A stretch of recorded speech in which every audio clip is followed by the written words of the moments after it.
Live. We should be going live right about now. Are we on? We're on. Hello, guys. Can you see and hear me? I don't have my phone with me. Huh. Probably go and grab that. How is everybody? Can everybody see and hear me? Hi. I have a little bit of a cough, so sorry in advance. Which book? We're on this one. We did Spinning Spider last time we hung out with Scooby Doo, right? So now we're on Haunted Hound. Haunted Hound. Yep. That's this. Hey, Ellery. Hey, Derp Rex, Laser, Rachel, Hale, Toonimations. Hi, everybody. Michael. I see that Michael, that word Junior's here. Hi, everybody. Hey, guys. How is everybody?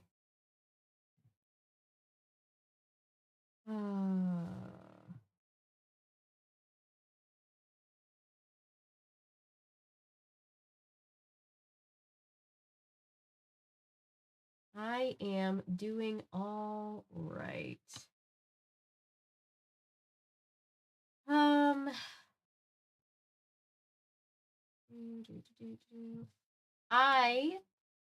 tried having lunch with rice and broccoli. Nice. My day off, so it was good. Hi, hey, Maddie. Good to see you. So I'm sad. I tried taking for the first time the librarian's quiz on Goodreads, and I failed. I answered most of them correctly, but I didn't get 100%, and I think you have to get close to 100%, so I'm going to have to regroup and try again tomorrow. I'm so sad. But I will get there, because I still have not heard back about our book, and I really, really want to be able to add books that I find. So yeah, that's a thing.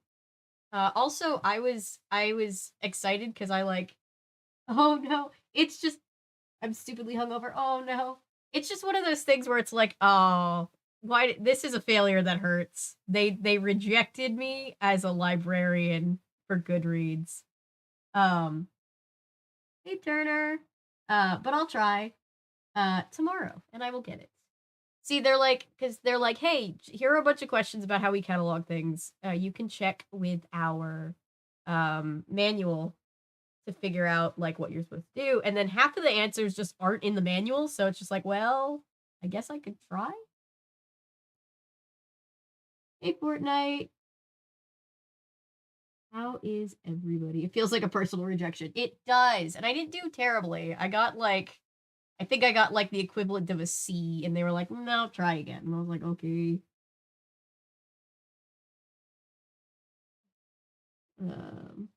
But we'll try again. So that was my funny little failure of the day. Oh, and then I was excited because I got an order of books I had ordered from eBay, and one of them was going to be Wishbone Frankenstein. And I opened up the package, and it was not Wishbone Frankenstein. It was Cornell University's study guide of Frankenstein. And I was like, so I reached out to the seller, and I was like, this is not what I ordered. Please help. Please send me my actual book. Where's my Wishbone book? So yeah, that was my day. It's a very uneventful day. Your feelings? What's going on, Fortnite? My sister's trying to work in an actual library. I almost worked at my hometown library, and then I ended up working in TV and film. But I always thought I'd be a good librarian. I like moving around books. Hey Cameron, hello to the rest of the Scooby Doo crew. We are reading. Desk cam. Go to desk cam. Show you the cover. Oh, I don't even have anything to write on. I'm super underprepared tonight. All right. Never made me. Oh, well, we have enough mods right now. I don't need any new mods right now. I'm sorry, but maybe sometime we'll need new mods. Apologies.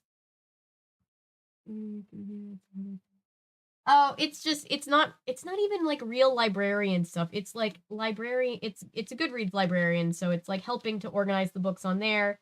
And so I was like, how hard could the librarian tests at Goodreads be? And then I failed, and so then I got put in my place. So I'm like, we'll try again tomorrow.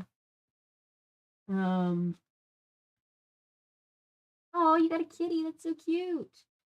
Good thing books don't sound. Yeah, these books are a little bit more innocent than Goosebumps, I guess. Hi, Leo. Welcome.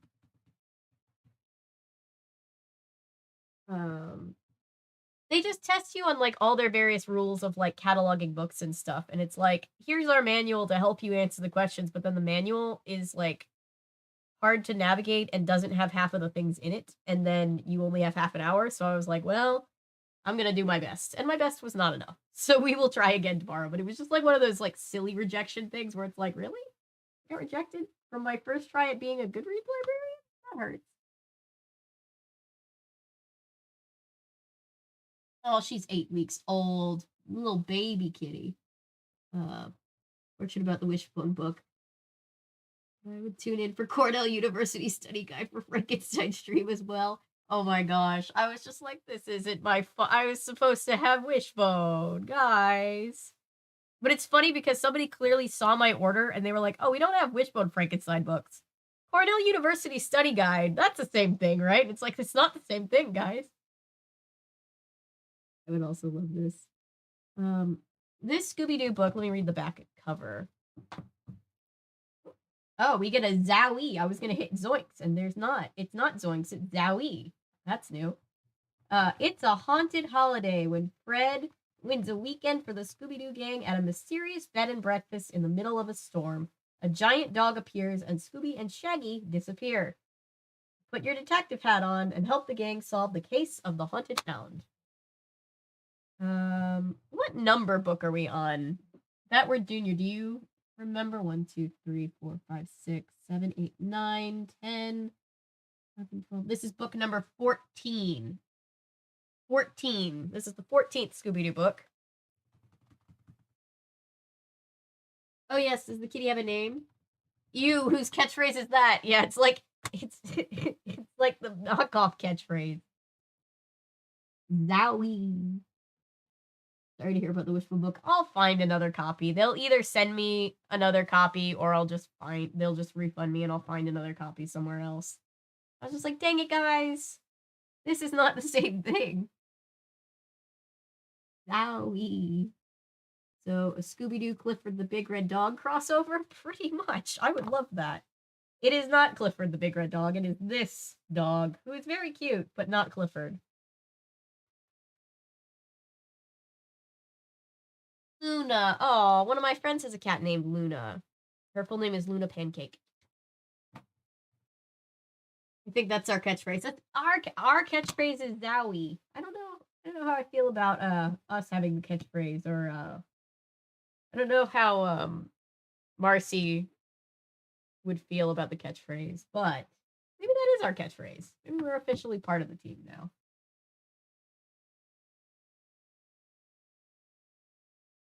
Jack Run. See you, Cameron. Oh, your baby's called Luna too. So cute. No, I did not. I saw that your kitty is named Luna. That is super cute. Request for a video. Pokemon. I've thought about doing. I need to do Pokemon videos. So yes, I will make sure that's on the list. Zowie. I've never heard that in Scooby Doo. Aunt Daddy. Oh God.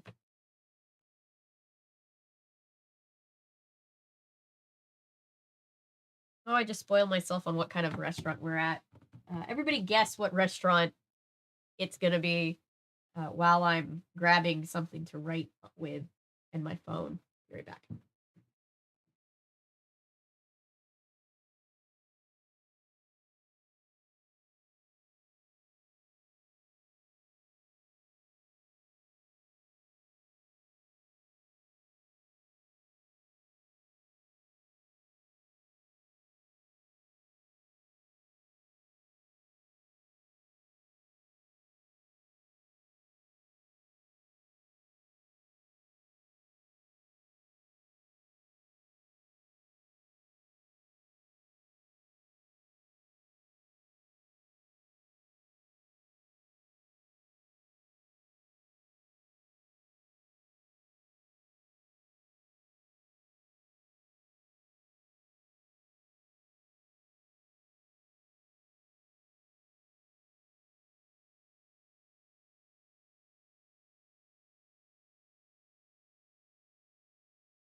Well, my phone is literally right here behind my computer. But while I'm here are some things that I did get that I think are pretty cool. It's a bunch of Nancy Drew books. I have a ton of these. Well, I have a few of these. These are Nancy Drew files that I love. They're from the 80s. This one's Secrets Can Kill, which the game was based off of. And I found this one for free. And so I'm excited for this. This is Daryl. Remember Daryl Gray from the first game? That's supposed to be him. And I have a few other of these Nancy Drew files, and I'm excited for them. And then I have a few of these Nancy Drew. This is like a 4-set of like Nancy Drew books from the 2000s. And then I have some super mysteries, Nancy Drew and Hardy Boys. And I have a ton of Nancy Drew Hardy Boys books from the 80s and a ton of Hardy Boys Undercover Brothers books. So I'm excited for all of those. Those are all going to be very fun. My tiara for cosplaying my D&D character has arrived. Yay! Nancy Drew is pretty cool. I love Nancy Drew. We love Nancy Drew here. Just have a boring notepad this week. I couldn't find my wipe off board either. Oh, sadly I have to go. Thank you for hanging out for a little while, Turner. The VOD will be up if you ever want to watch it back or drop in on the one. We're streaming a lot lately. Saw some clips that Macy's posted for the Fraggles learning about parade. Oh, so cute. Yeah, that does sound like fun.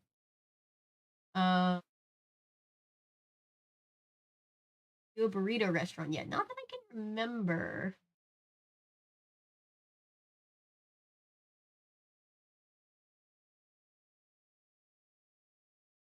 Pizza place. I think we've already seen a pizza place, right?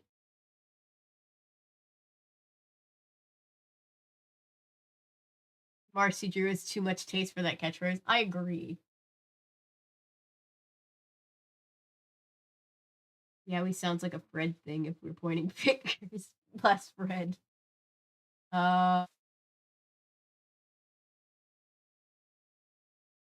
Snappy have. Oh, Scrappy? I don't think Scrappy has a catchphrase. Or Scrappy. I think his catchphrase would be, "Why does everybody hate me? I'm Scrappy."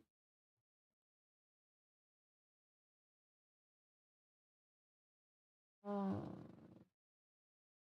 I just saw the comment. Where did Avery go? To get my phone. Which was right here, and then to get something to write on. Waiting for the amulet to arrive from Amazon for my next paycheck so I can drop $400 at a custom Ren Fair dress. That's just millennial culture in a nutshell, isn't it? It's just like buying. My friend Natasha says millennial culture is just like buying things that bring you joy as the world slowly burns down around you.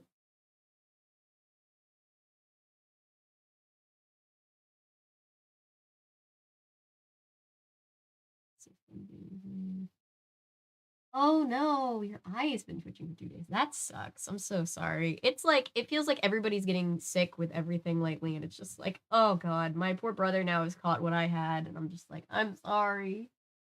Hope you feel better soon. Oh wow, look, it's a bot. Hi, everybody wave to the bot. I can actually get this one. Oh, hide my mods. Hide. There we go. Thank you. Thanks, Rex. I was trying to get it, and then it was like, I clicked, and it was like, do you want to time out one of your mods? I'm like, no, I want to get rid of the bots. Kill the bot. Goodbye, bot. So yeah. Let's see here. Let's go to Goodreads.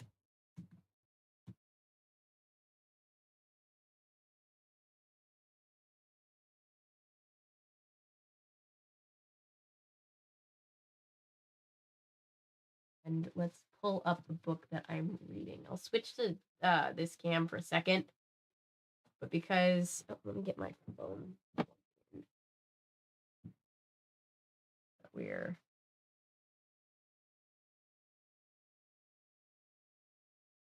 able to be seen I like to be able to see chat. Still included. Oh god, I just logged in. Markiplier just jump scared me with his thumbnail.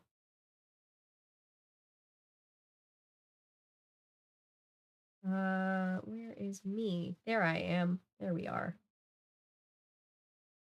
Oh, and by the way, I officially am gonna change the tomorrow's stream to be regular time, like this time for us. Whoop! No, go quieter.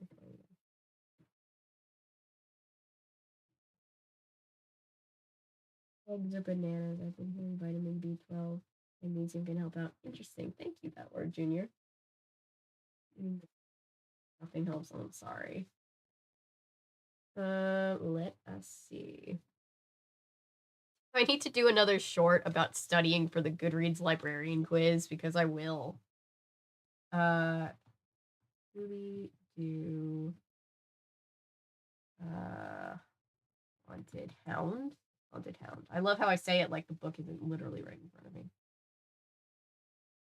Put that right on. I don't know why I didn't know this widget was here or never used this before. You can literally just be like, oh, what am I currently reading? Search for a book.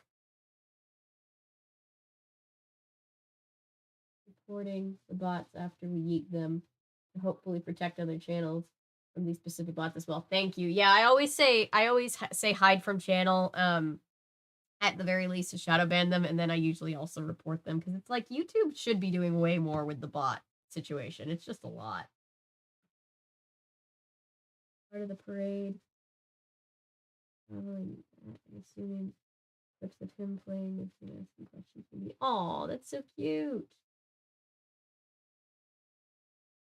What I'm hearing they are. That's super interesting. What was I gonna say? Oh yeah. I'm gonna make sure that I'm gonna change while I'm thinking about it. Tomorrow's stream to be a nighttime stream. Because that just seems to be when everybody prefers to stream. And works best for me, so that's fun. Did I already? I already did. Yes, I did.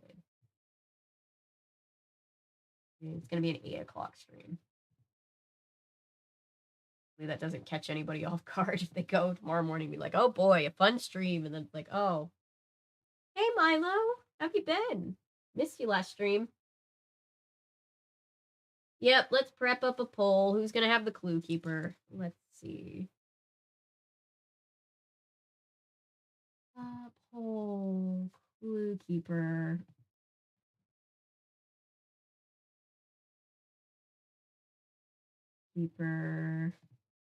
I think it's gonna be either Velma or Fred because I think we've exhausted all the Daphne ones. Because if you do the math, like each of them could do 8. So I think it's gonna be either Velma or Fred. And I'm gonna double down so much. I'm just gonna put those 2 options on the poll. We're just gonna pretend like Daphne isn't an option. Pretty sure it's just stress. Yeah, that can happen. That's happened to me before too. I'm sorry. Oh wow, Inception. Sorry, I didn't realize we were still here. Thinking it's Fred. Okay, so that's why it didn't show up. I'm gonna get my pizza BRB. Yay, pizza! Makes sense they're doing this. Yeah, it does. I'm so excited to watch an old video of an old parade from '89. It's so funny. I love the parade. It's just fun.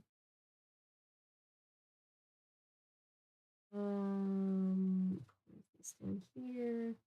You never can tell when Daphne makes a surprise 9th time though. You can't tell, but I'm doubling down. This is because there's 24 books in the series.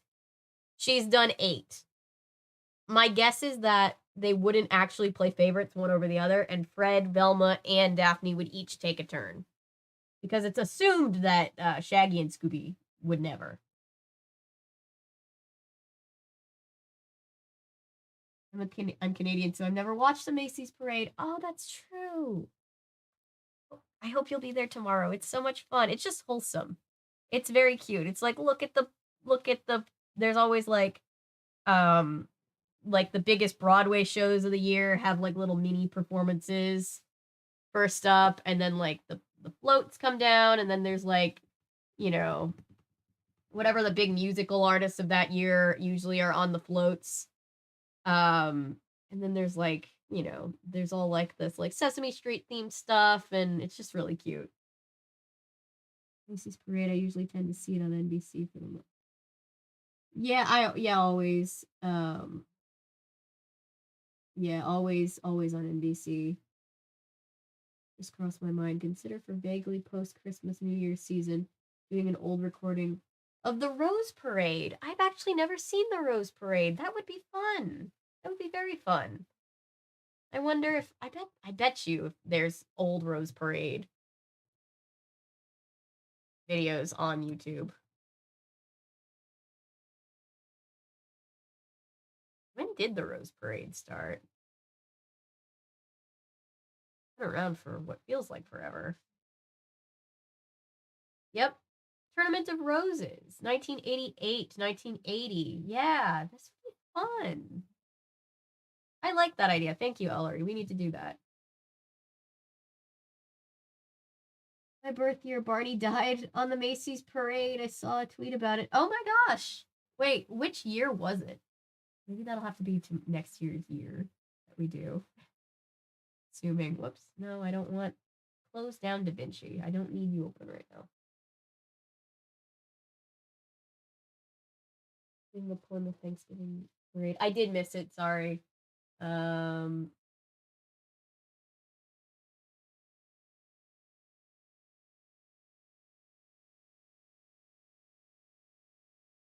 I don't see that comment at all. It's weird. I wish we had something like that in Ireland. Aw, hello from Ireland. It's pretty late over there for you guys. Um, I'm told, or we're told back in the day, like back in my grandparents' time, parades on Thanksgiving used to be much more popular, and then like the Macy's parade was just one of them, but that's like the biggest one, so it's the one nowadays. 1997 copy, the Barney balloon popped and fell down on the people carrying it. Oh. Nope, haven't missed anything. We're just gearing up. Talking about the Macy's parade. But yeah, I thought it would be a good fun tradition to start because it's like the parade, like we can watch one of the old parades once it like before that we see like the real one on actual Thanksgiving, like our family and stuff. Oh, by the way, I have Coke Zero and another one of these orange seltzer waters because I'm kind of obsessed with them.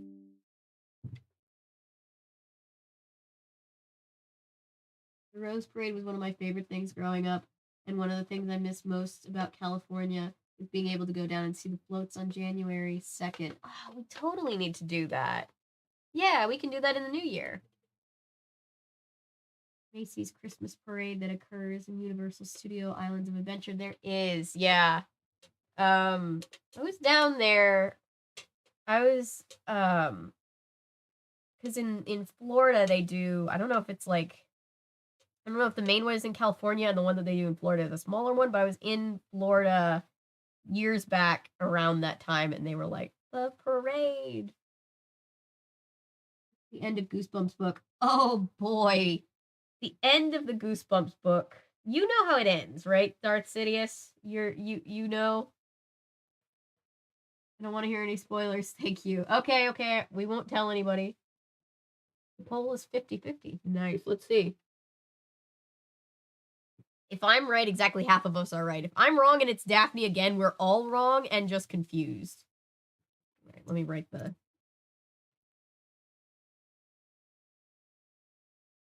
Anybody who's gotten a letter or a thank you note from me probably knows that I write on this giant pad. I got a few of these and it's just very versatile, and so this is what we had today, so working with Scooby Doo.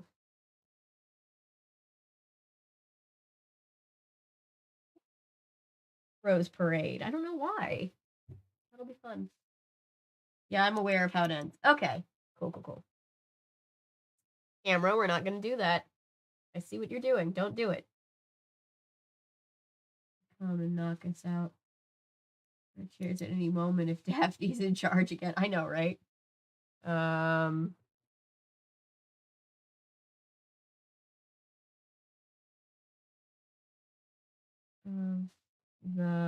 want to say Howling Hound. It's Haunted Hound. Did oh.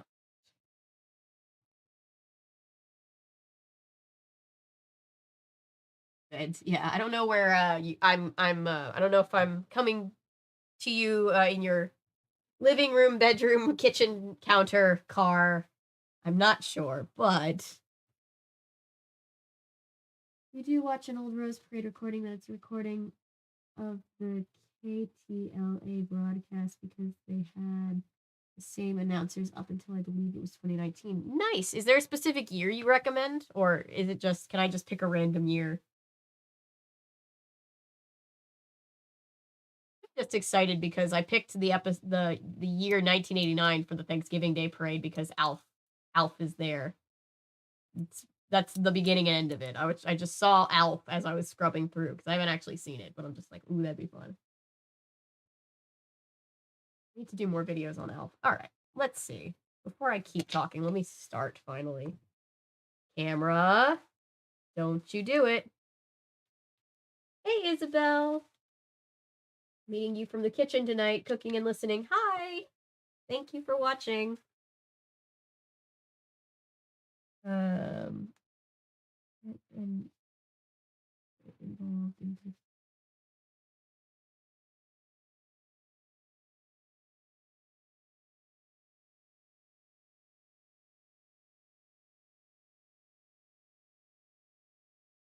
what's new Scooby Doo? Do. My voice still isn't back enough to actually sing it, but you know.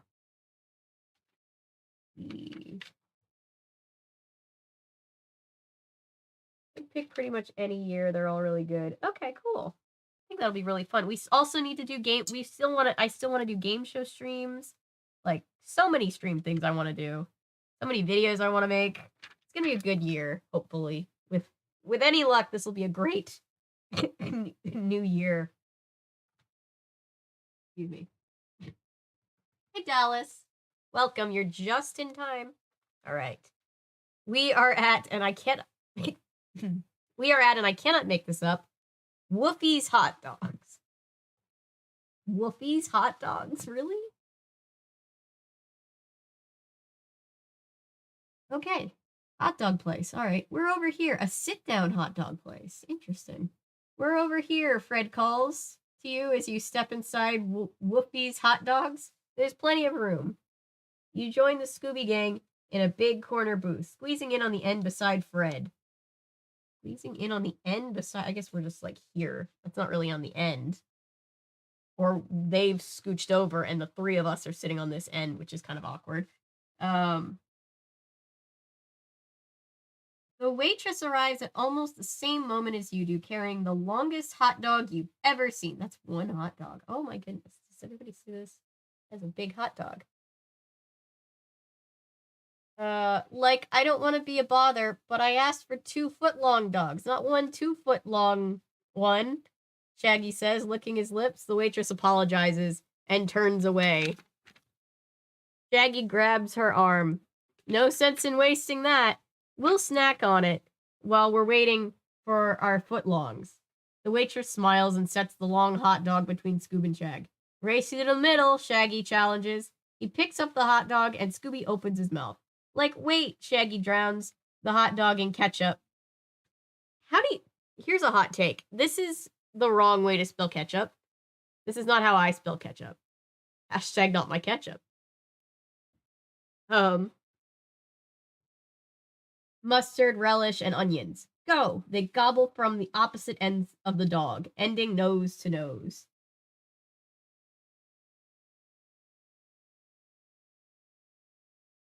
Big art made out of flowers. You really can't go wrong. True. It sounds really pretty. Groovy, says Shaggy, rubbing his stomach. Scooby rubs his stomach too, and he nods. That's another doggy problem solved, says Velma with a laugh. She turns to you. We just finished tying up the loose ends of a mystery. Camera. What are we doing, camera? There we go. We just finished tying up the loose ends of a mystery we call the Haunted Hound. I wonder how do you think they vote on it? Do you think they're like writing back in the mystery machine and they're like, no, I want to call it the Howling Hound? You lean forward, wanting to hear more. Fred pulls out a blue notebook and sets it on the table in front of you. This time it was my turn to write down what happened in our mystery, he says. Freddie got to do it. And that's only right since we got involved when Fred won a mystery writing contest, Daphne explains. The prize was a weekend at a bed and breakfast. Wish you could have been there to help us, but it's not too late. You can still try to your hand at figuring out what happened, Velma says, if you want. You nod eagerly. Fred flips open the notebook. Here are a few hints to help you. If you see suspect eyes, I don't know what, excuse me, I don't know what I'm supposed to call them, but I always call them suspect eyes. That means you've met a suspect. And if you see a flashlight, then it's a clue. Look at how proud Fred is of himself. And when you finish reading, we'll talk about what happened. Sometimes that helps make sense of everything. Oh my god, sorry. We always talk over the clues before we solve a mystery, Daphne smiles. You have your clue keeper with you, Fred asks. You stick your hand in your jacket pocket to check. It's there. You pull it out and set it on the table. Then you open Fred's clue keeper and begin to read. It's funny imagining this being the thing that I pull out of my pocket. Nope, too easy. Don't even think about it. Watch out. Oh god, not the innuendos. No, I just want to eat. I just want to watch an innocent. I just want to read an innocent children's book with no innuendos. 1 second, guys.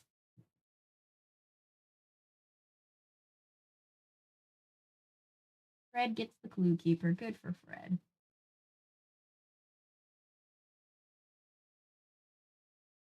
Nope, too easy. Yes. Think happy thought.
Welcome back. To me, I guess. I don't know why I said welcome back. Like I'm welcoming you back. So what ships do people have for this series? Ooh. I've always maintained the hot take that I don't ship Fred and Daphne. Because, like, they haven't made it work yet. It's just not gonna work. I think Daphne and Velma are cute. I think the underrepresented Daphne and Shaggy could be cute.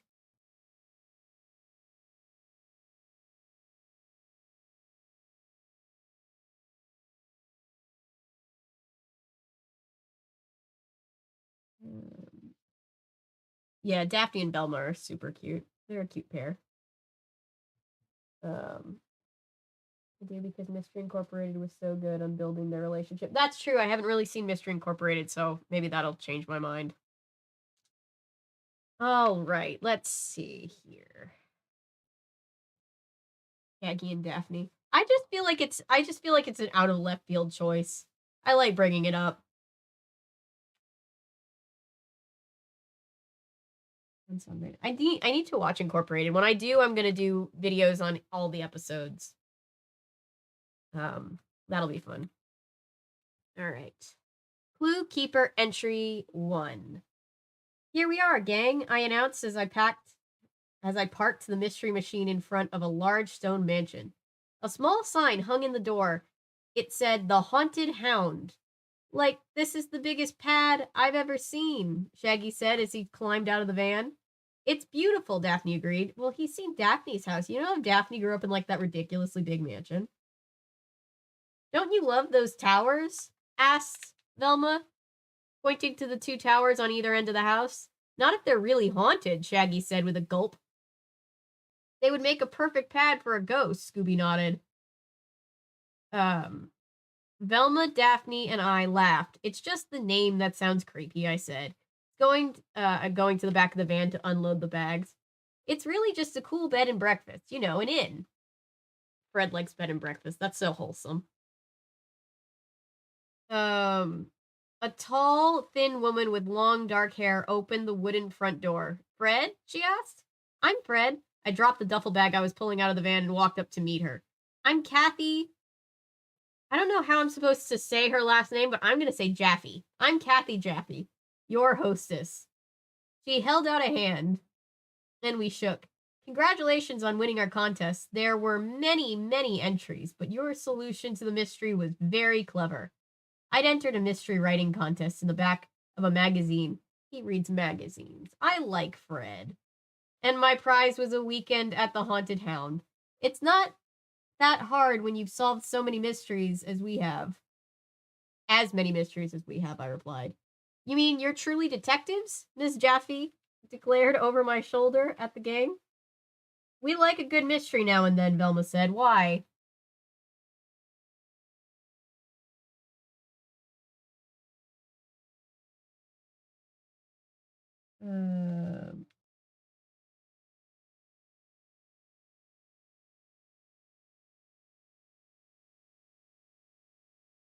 Fred and Shaggy would be interesting. I feel like Fred's life Fred is just so organized and Shaggy is just so chaos. I think they might kill each other.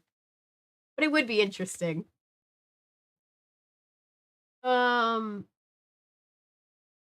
you don't scare easily, Mrs. Jaffe asked hopefully. It depends on what you're talking about, Daphne said.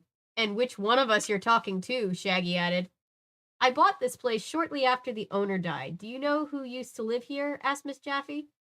Neil Warnick, the famous mystery writer, I said. At least that's what your letter said.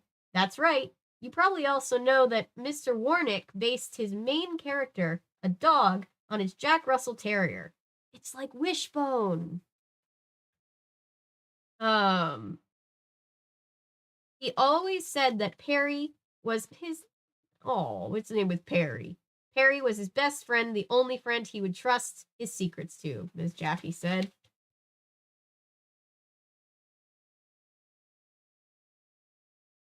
Camera's being glitchy. I know, I'm sorry. I could try to restart OBS, but we'll go dark for a second. I guess I should probably just try that now. Hang on. Let me finish this chapter and then I'll do that. A rog? said Scooby, his ears perking up. Now you've got Scooby's attention, said Velma, smiling. I was starting to get the feeling from Ms. Jaffe that something wasn't quite right at the Haunted Hound.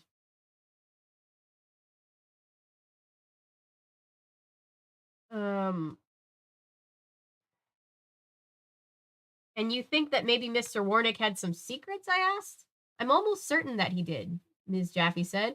When he died, his niece expected to inherit his fortune. She paused. But I asked to encourage her to go on. There was no fortune to be found. So his secret was that he spent all his money? Velma asked. No one believes that. His niece thinks that he hid it. He had a history of playing games, said Miss Jaffe. But it's not that Ms. Warnick or his niece. It's not Mr. Warnick or his niece that I'm worried about. It's the dog. Isn't the dog dead? Asked Daphne. I thought I read that he died the same day Mr. Warnick did, like the ghost dogs in Moon Lake. They didn't die the same day as what's his name, though. Scooby sniffed sadly. Poor Scooby.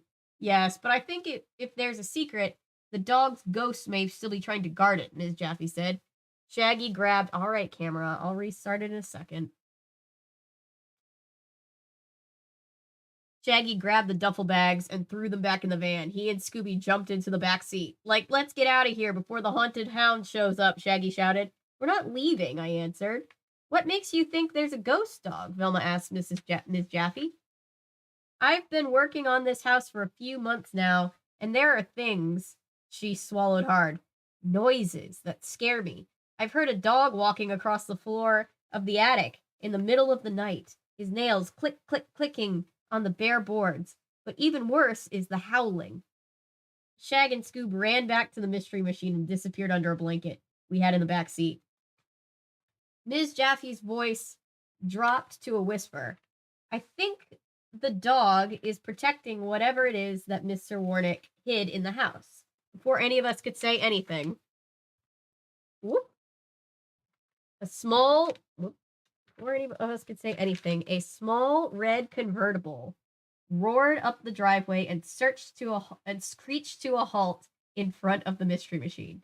Kathy, you're finally open, a red-haired girl, suspect eyes, climbed out of the car without opening the door. I like the way that the suspect eyes are positioned. It seems like the writer just doesn't trust redheads. I hope you've reserved my old room. You promised I could come for the grand opening.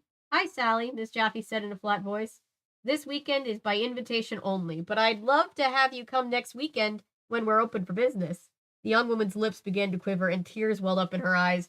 I miss Uncle Neil so much. If I could just come inside the house where we had so many wonderful times, I'd feel so much better. She dabbed at her eyes with a tissue she had pulled out of her pocket. Miss Jaffe sighed. You won't even know I'm around, and I'll leave before you and... She peeked around the corner, her tissue. She peeked around the corner of her tissue at me. Your guests start the celebration, Sally sniffed a few times. Don't worry, Miss Jaffe said to the young woman. We'll make a room for you. Sally Warnick, I'd like you to meet Fred, the winner of Neil Warnick's mystery contest. You're a writer?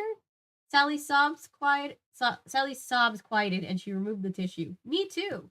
I try, I said modestly.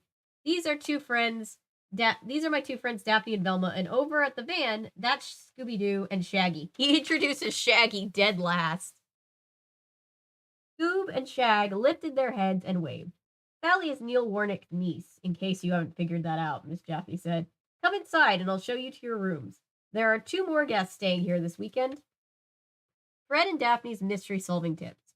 If you saw the suspect eyes on page 10, you know that we already have a suspect. Answer the following questions in your clue keeper.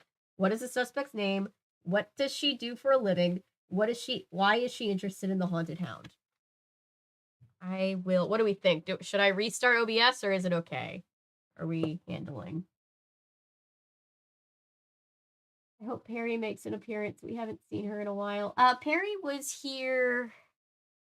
Was Perry here? When was Perry here last? It has been a few days. I see Perry all the time, so I'm like, I guess it has been a few days since she came and hung out. We're cat sitting for a friend, so she's probably off frolicking around with her friend. And they like to play together. It's very cute.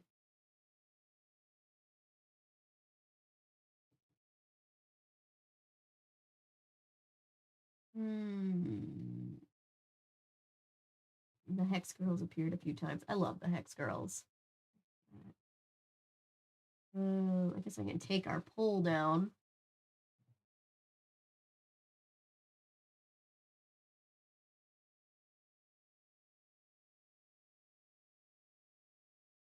End poll. There we go.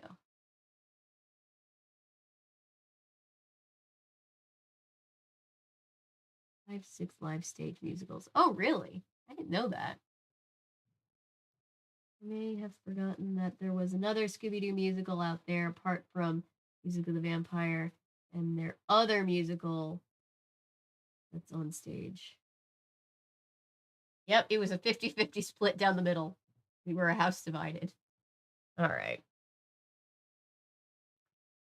All right, I'm going to leave the camera running for now. Famous last words, but hopefully Okay.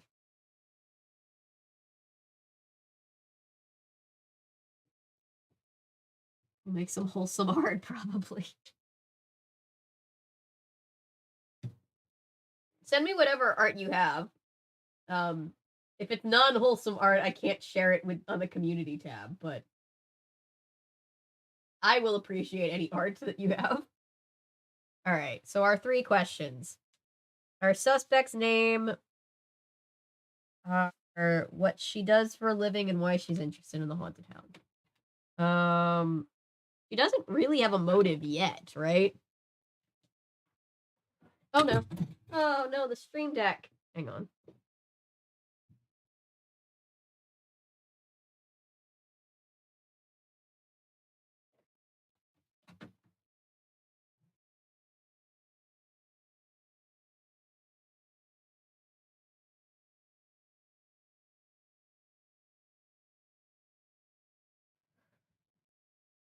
Oh, no one needs to see all the junk in the closet. Okay. It'd have to be anything stream. No, you want to send me art? I love seeing people's art. Just art. It can be anything.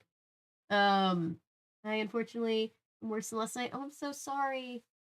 I'll leave the stream on. Don't feel like you have to leave the stream on if you don't want to. I'm sorry you feel so sick. Join tomorrow night. I finally had to. I don't know your situation, but I finally had to go to urgent care and get them to give me some antibiotics, and that's when I started turning around. Sorry, Paulo. There's at least a guaranteed YouTube archive of a Rose Parade. It's the only full Rose Parade recording I found on YouTube. One from 1974. Oh, really? Wait, when I looked, I saw a bunch of them come up. Maybe I was just like, I just typed in Rose Parade 80s just to see, and I just found like 2 hours from the 99th tournament in 88. This is Rose Parade 80. That's a clip. Yeah, 1985. It looks like the full one. 95. So yeah, there definitely seem to be a few. 82. Ooh.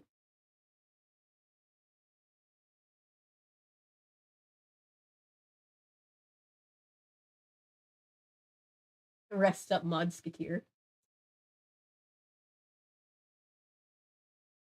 Weird. Yeah, we'll figure it out. I think that's a really good idea, though. So the slappy art. I need to post the slappy art. Thank you for reminding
It's always something.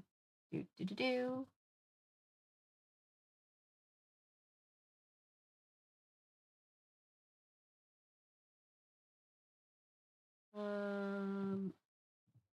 Audio property. Hey, can you guys hear me now? Hey, that was really weird. Okay, so you guys want to know what happened? My Discord opened up, and I was like, oh, Discord's open. Why is Discord open? And I closed it so that I could get back to working on fixing this, and then the audio just came back, and I was like, was Discord mess there? I don't even know how that would happen. Anyway, we're here. I don't know when my this cut out when I was writing this, but luckily you guys see what I was writing. I was writing down answers to the first questions. These streams are probably like, what is this? Hi, if you're from 100 years in the future and you're trying to do some kind of research paper on how we used to live in the past, I'm sorry that you're here, but I'm glad that you're here. Or things. Has the world ended yet? I guess not if you're watching YouTube. Thanks for telling me, guys. Sorry, I looked up and I was like, what? Why?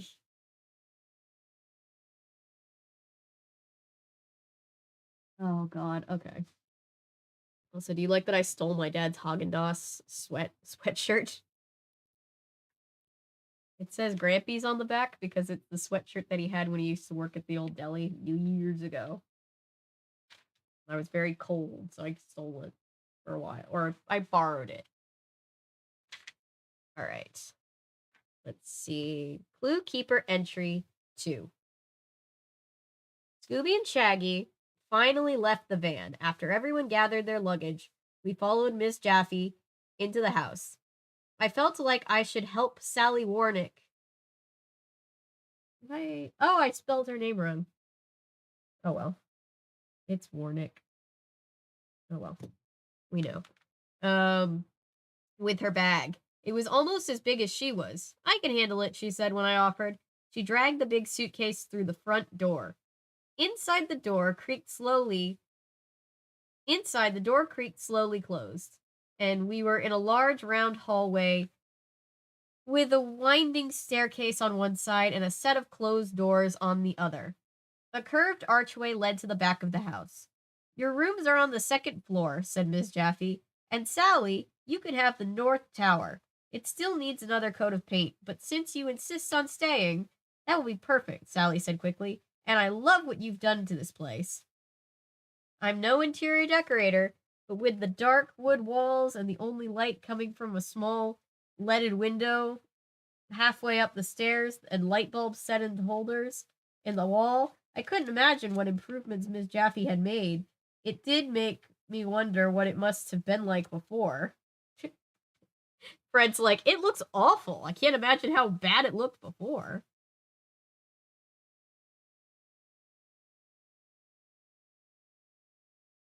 The doors to one side opened, a crack, and a very short, very round woman, suspect eyes, stepped out. Then I love the suspect eyes because it just looks like we're just like giving them like the sideways stare. Like, ooh, I'm suspicious of you. Shut the doors firmly behind her. She wore a business suit and high heels. I thought I heard voices, she said in a deep, whispery voice. A deep, whispery voice. She put one finger over her lips. Shh, Trent is trying to work. And the sooner he finishes, the sooner we'll be out of your hair.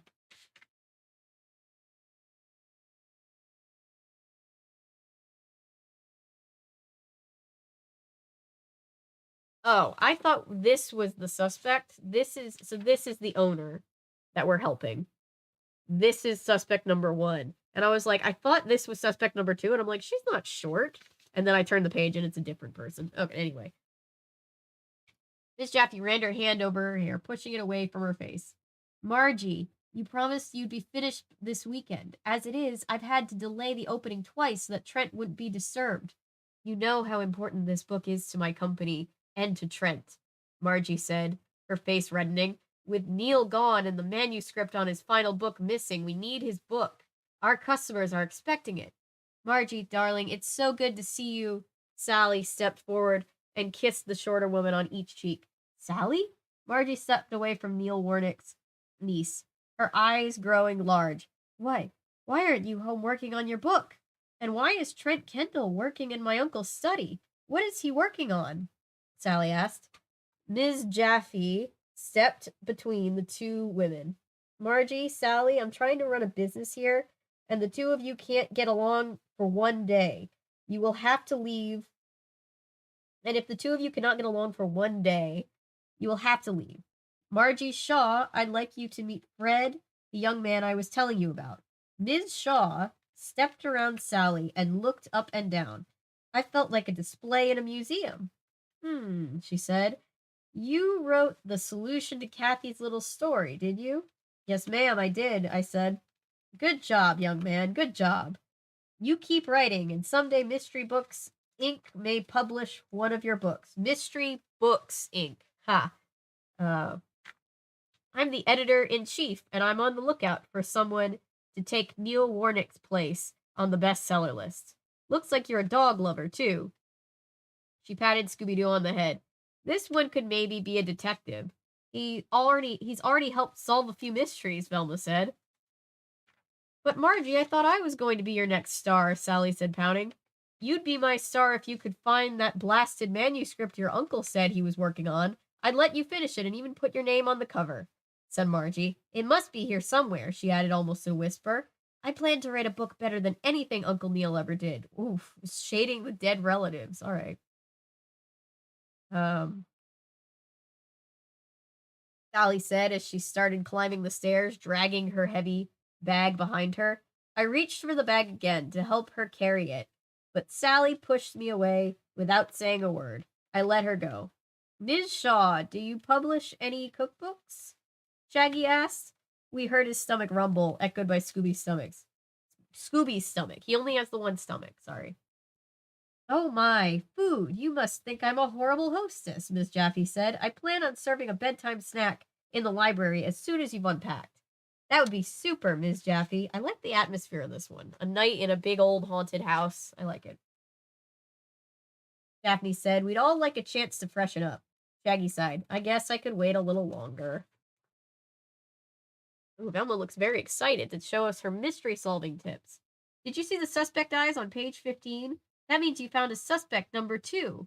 You found suspect number 2. Write the answers to the following questions in your clue keeper. What is the suspect's name? What does she do for a living? And why is she interested in Neil Warnick's house? All right. All right. I'm going to add over here, and this is bothering me. I spelled their name wrong. It's Warnick, not Warwick. Sorry. Her motive, possibly, for suspect number 1 could be finding the manuscript.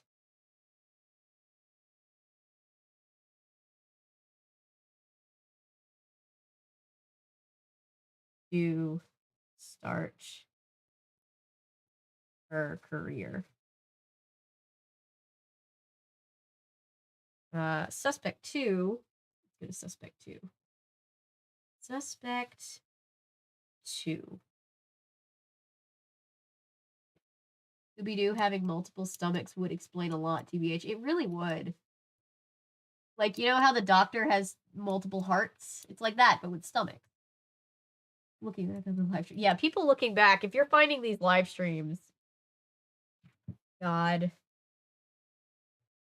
I think about that sometimes. I'm like, our generation, like, assuming I have kids, they're just gonna have a whole bunch of old content to look back on. Judge me for it.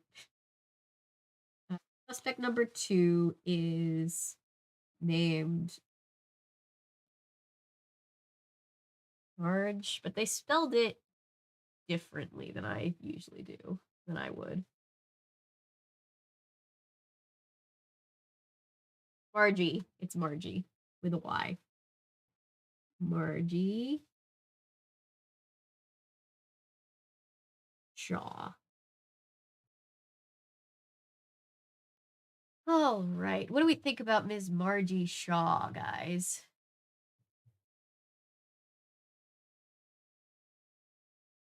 Do. Mercy knows. Oh. I'm choosing to read that as wholesome, even though I know it was not intended that way. Occupation.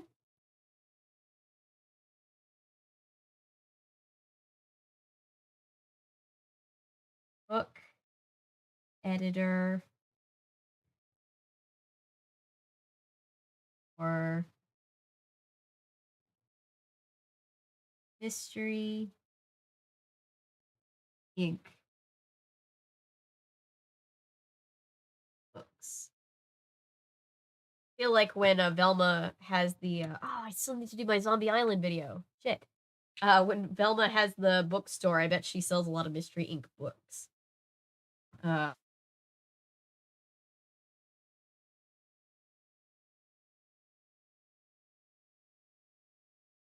Her interest is also finding manuscript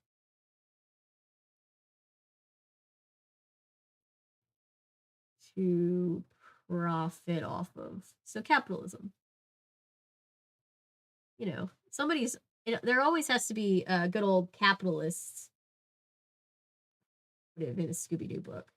Do you think if if the Mystery Inc. gang met like Nancy Drew, the Hardy Boys, all the other like teen detectives, Buffy, do you think they would all be like, everybody else would be like, yeah, I stopped a car bombing, I stopped a this, I saved people from burning building, and then like, you know, the Mystery Inc. gang is like, so there was this ghost dog one time, and Nancy's like, weirdly enough, me too. Where was your ghost dog?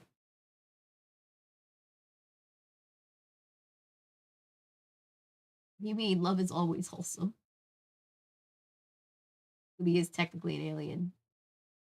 Oh, so Fun Sims update BTW. Fred asked Marcy to prom platonically. It was really cute. Oh, I bet they have a cute little friendship. I bet they're like surrogates, brother and sister. It's really cute.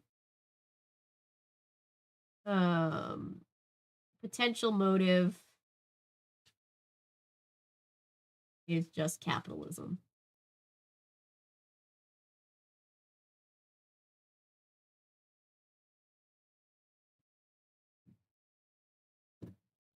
Hopefully, like, we had these hellhounds during prom one year. Yeah. I need to do, oh god.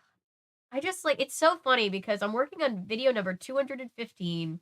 We're coming up on 100 of these live streams that I've done. I'm doing shorts now, and I'm still, like, there's so much that I just want to talk about.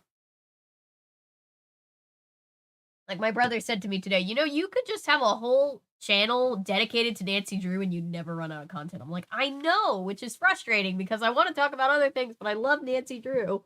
And I just want to talk about Nancy Drew. It would be an amazing crossover, for sure.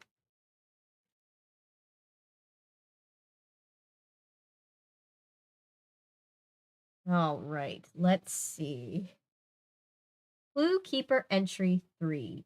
The doors on our left burst open and a man stood in the middle of the doorway, his hands on his hips. Quiet, I must insist upon quiet, he said. Oh, he's got a very prominent mustache. Look at him. That's a badass mustache. He had a dark mustache, there you go, with streaks of gray in it, but he was bald. Fred's like, wait, you can have hair not on your head, but on other places on your face? Weird. Groovy. He wore a shirt and black pants, but no shoes or socks. That's eerily close to what I'm wearing right now. Trent, I'm so sorry, Ms. Shaw hurried to his side. Everyone is going upstairs to their rooms right away. They are staying here? No guests. I said no guests. His voice grew louder and louder until he was shouting. Trent, you mustn't make Fred and his friends feel unwelcome, Ms. Jaffe said. Fred, Velma, Daphne, Shaggy, and Scooby, this is Trent Kendall. Pleased to meet you, I said, holding out my hand. Mr. Kendall looked at it, but didn't make any approve to shake. I dropped it. Poor Fred. Like, who's the Kendall dude? Shaggy whispered to me. Ms. Shaw heard him. I'm sure you must have read some of the books Mr. Kendall has written, she said. Then they'd be among the few, Mr. Kendall said gruffly. My work is too advanced for most people. But this biography I'm writing of Neil Warnick could finally make me famous, he said. If I only could find that lost manuscript and use it on my biography. Everyone would want to read it. Okay, so everybody wants the manuscript. I think this is the first time we have like a common motive that could potentially work for everybody. It's very Clue like, you know? They all had different motives. Never mind, scratch that. But you know, it's a nice vibe. I like it. Um use it in my biography. Everyone would want to read it. You can't just put the manuscript in the biography. The manuscript would have to be set anyway. He turned his back to us. Coming, Margie? He asked as he marched back to the way he came. Ms. Shaw didn't follow after him. I apologize, Ms. Jaffe said, closing the doors behind him. I purchased Mr. Warnick's library as well as the house, and I'm letting Mr. Kendall use all of Mr. Warnick's papers for research on a biography he's writing about Neil. Maybe this wasn't a good weekend for us to come, I said. We're not leaving before we eat, said Shaggy. Rude worst, Scooby said. You're not leaving at all, Ms. Jaffe said, and Miss Jaffe insisted. This is a big house. There's room for everyone. Follow me and I'll show you to your rooms. We picked up our luggage and followed Ms. Jaffe up to the stone stairs. I heard that in, what's the shady butler from Haunted Mansion's voice. Ramsley. I heard that in Ramsley's voice. When Fred discovers back hair is a thing. Well, knowing that Scooby Doo has a musical in the UK.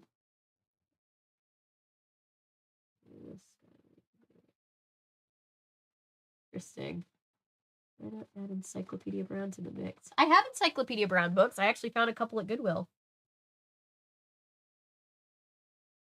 And yes, he would need to join. I guess he's a preteen detective, more like Jigsaw Jones, which I also have books of, but if anybody remembers those, but yeah, I guess he would also be in there. He's like 12, preteen. Like, did you see the cool? This is Scooby and Shaggy's, or Shaggy and Scooby. Sorry, Scooby. Mystery solving tips. Like, did you see the cool suspect eyes on page 21? We're marking that bald-headed dude as a suspect. Write some more answers to these questions in your clue keeper. What's the suspect's name? What does he do for a living? Why is he at the haunted hound? He reminds me of Lewis Chandler from Nancy Drew Message in a Haunted Mansion, which I think is why I'm so suspicious of him. Be a legend of the Phantom. Yeah, that's true. True. All right. Suspect 3. Took us forever to get through like the first chapter or two, and then we just like blew through. Now we're at like the halfway mark. Suspect 3. I showed you guys this that I found at a Goodwill a couple weeks ago, right? It's not a Collect the Clues mystery, but it is a novelization of one of the classic Scooby Doo mysteries. And it has colored pictures in it. That'll be fun to read. Anyway. Suspect 3, his name is... What is his first name? It was something Kendall.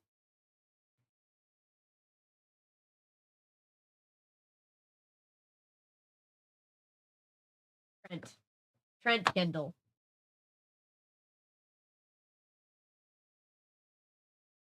Trent Kendall. Or that kind of looks like a K. And yeah, sure, okay.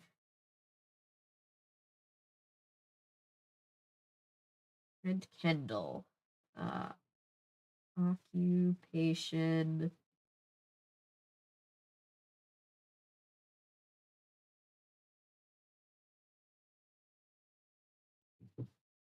He's a writer, but mean.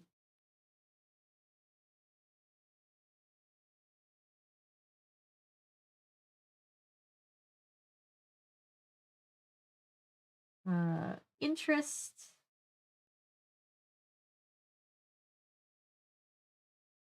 Writing.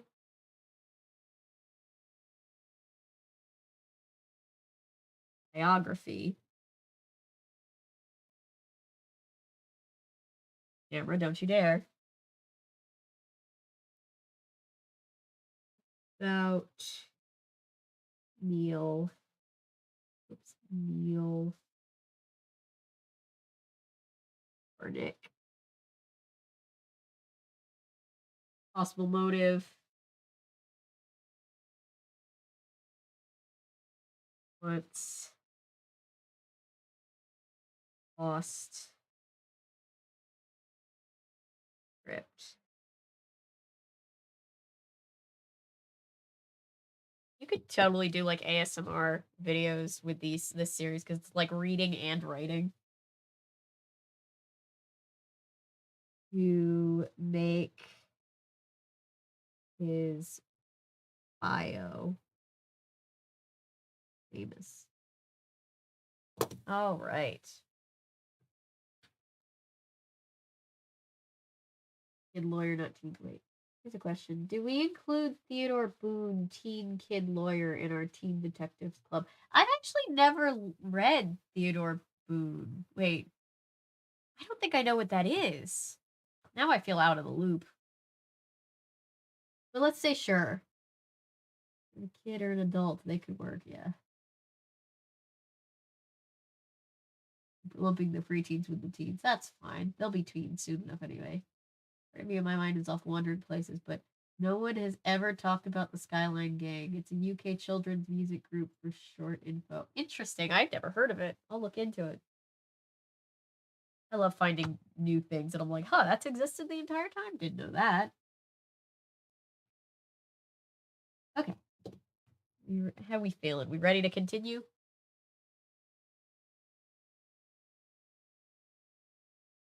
Did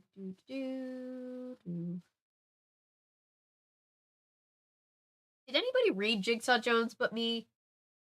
I was obsessed with Jigsaw Jones for a while. That is not hard to say. I don't know why it was hard for me. So basically, legal thriller author John Grisham wrote a YA middle grade series called Theodore Boone. That's just legal thriller for the youths. Interesting. John Grisham's YA novels, but it wasn't a Theodore Boone. It was like, gosh, it was, what was it?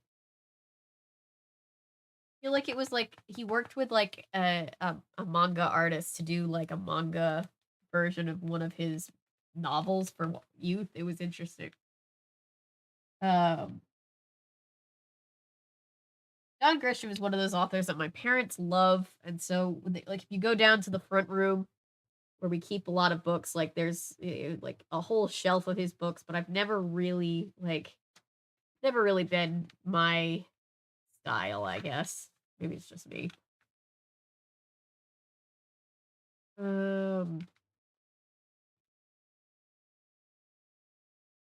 Remember I read Skipping Christmas a few years ago, and it was genuinely like I hated Skipping Christmas so much.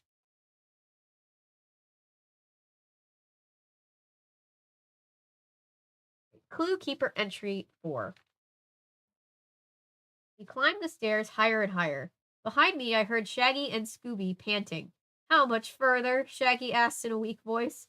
We're here, said Ms. Jaffe, as the stairs ended at a long, dark hallway. Camera, don't you dare. I thought I'd put Fred in the purple pooch room, Ms. Jaffe pointed, my dog says hi, to a door at the end of the hall.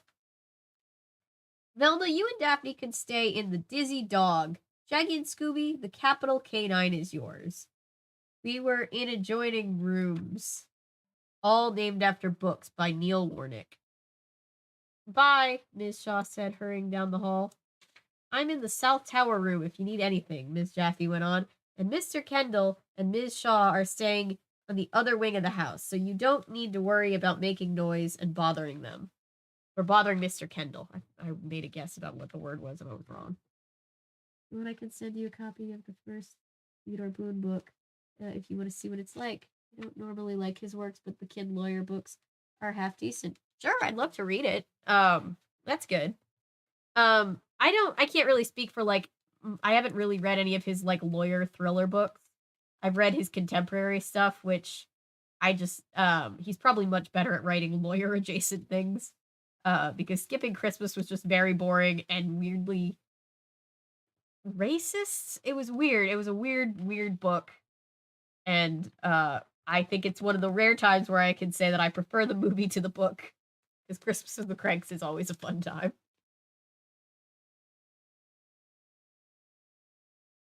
I'm going to invite them to join us for a nighttime snack, too. Meet you back here as soon as we unpack, said Daphne, as she and Velma stepped into the dizzy dog room. Make it quick, said Shaggy, or Scoob and I won't have the strength to find the kitchen. We'll make sure you get there, I said, as I went into my room. It was as purple as the name, but the bed was big and there was a shelf of Neil Warnick's mysteries beside the bed. I picked out the case of the purple pooch and laid it beside the bed to read later. Oh.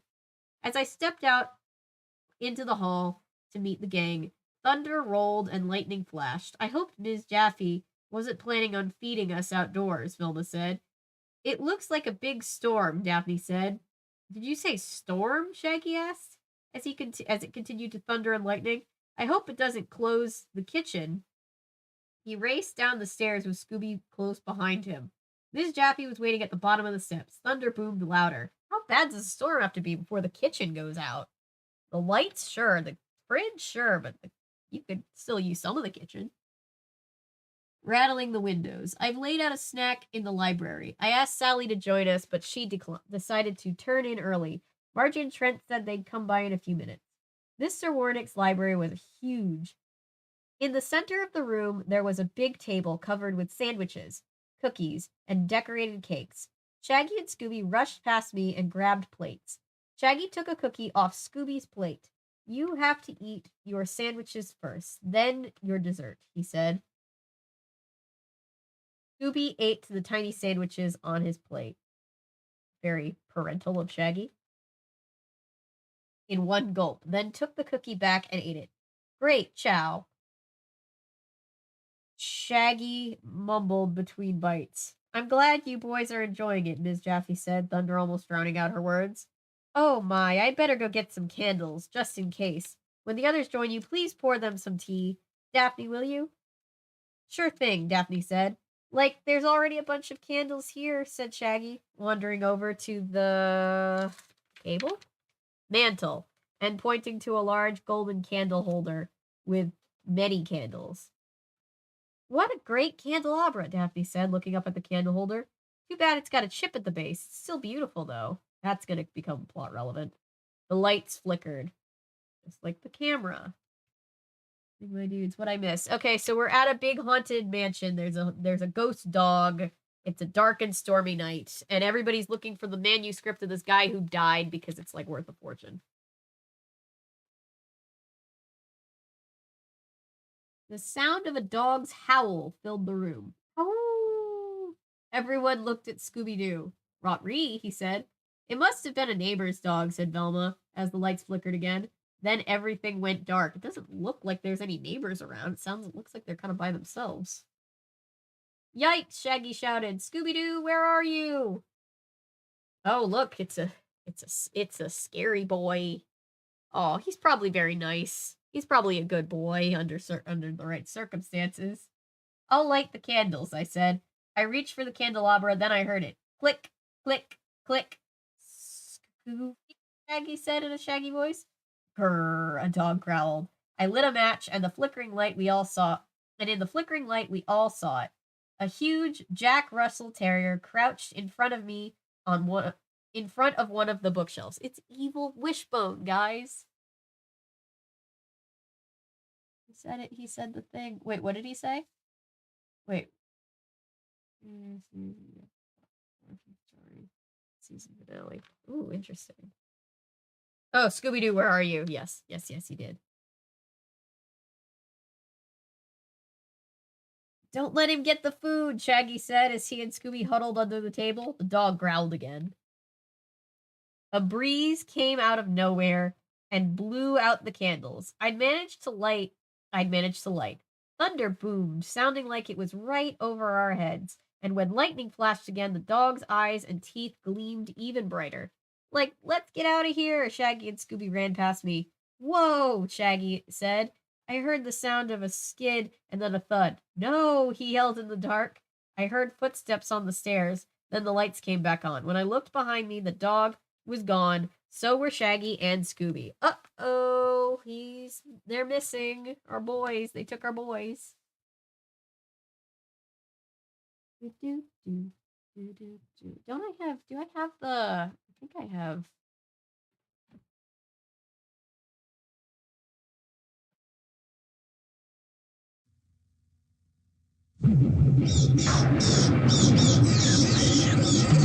Scooby Dooby Doo, where are you? Being this haunted hound, and if only I can say that the case is supernatural, but sigh again. What's the point if most of these cases are going to be costume category? Yeah, I've just kind of taken out the poll because we really only had the one time where it wasn't a costume. It was the first one, the terrifying pterodactyl.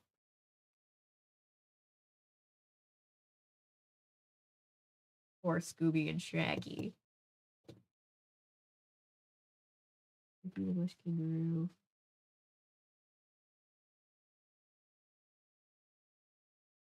Oh, Skippy the Bush Kangaroo theme song and Scooby Doo theme song. I don't know.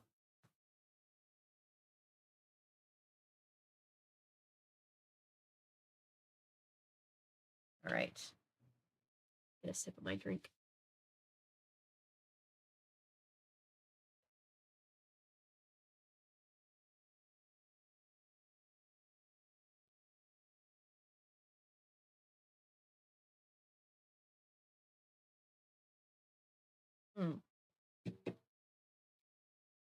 Clue Keeper entry 5. Wait, random and weird ass question, but I was thinking, do animals have like different sexuality? I mean, there are, and Cameron knows a lot about animals and sciences and like zoology, but I do happen to know that there are animals, like we have seen homosexuality in many species of animals, which I think is really interesting. I mean, at least it wasn't the one who got kidnapped. At least it wasn't the one who got kidnapped. Yeah. Yeah, Daphne's like, now I hate to be this person, but for once maybe now they'll understand my pain. Scooby, Shaggy, Velma called. There was no answer. Where did they go? Daphne asked. And where's the dog? You guys saw the dog too, didn't you? I asked. I did, Velma said. Said Velma. Same thing. But right now I'm more worried about our friends. Being so far out in the country, the electricity is so unreliable, Miss Jaffe said. Returning with several candles and holders. It continued to thunder and lightning. The dog. We saw it sitting over here, I said to Miss Jaffe. I walked over to the shelf. There was some powder on the floor. Clue. And I leaned down to look at it. That's strange, said Velma, and Daphne joined me. I could make out a bare footprint, a human foot, in the powder. Aha, so it is not a ghost dog. We know that for a fact now. Mrs. Jaffe sat in a chair, her hands covering her face. What am I going to do? I can't run a haunted bed and breakfast. No one will come. I would go. I would have fun. Did you happen to see Scooby and Shaggy? Asked Velma. They were here when the lights went off, but now they're gone. Ms. Shaw rushed into the room. She changed into jeans, a blue shirt, and cowboy boots. Thank heaven. The light came back. We came to see if you had any candles, Miss Shaw said. So Mr. Kendall and Miss Shaw are together? Is that what I'm supposed to think? They seem to be together. Mr. Kendall came in and headed straight towards me. His bare feet slapped on the hard stone floor. Get away from my papers, he shouted, grabbing me by the shoulder and pulling me up. I wasn't bothering them, I said. I was trying to figure out where the dog went. The dog? Ms. Shaw turned pale. We saw a giant Jack Russell Terrier when the lights went out, Daphne said. It thundered again, followed by lightning. But most of all, we were worried about our friends, Shaggy and Scooby. They've disappeared, said Velma. She walked across the room. Look at this. I think Shag and Scoob must have slid on this rug. It didn't used to be over there. Didn't it used to be over there? Ms. Jaffe nodded. I heard a thud, said Daphne. The rug was heaped in front of a wall. It's time for us to have a look around, guys, said Velma. I think the rest of us should go to our rooms. With some candles. Just in case, said Ms. Jaffe. Please let me know when you find your friends. Yeah, we're all just gonna go out and hide. Hope you teenagers find your friend, okay? Please let me know when you find your friends. And stay away from my papers, Mr. Kendall muttered as he followed Miss Jaffe. Ms. Shaw shrugged, and her boots clattered. Let me try that again. Ms. Shaw shrugged, and her boots clattered as she left the room. There we go. And this is him giving a very mean look to Mr. Kendall, giving a very mean look to Fred. Fred's mystery solving tips. He's doing like a superhero pose in this one. Okay, we have a clue. Did you see the flashlight on page 34? I did, Fred. The questions below will help you make sense of what the clue means. What was the clue? How do you think it got there? Who could have left it?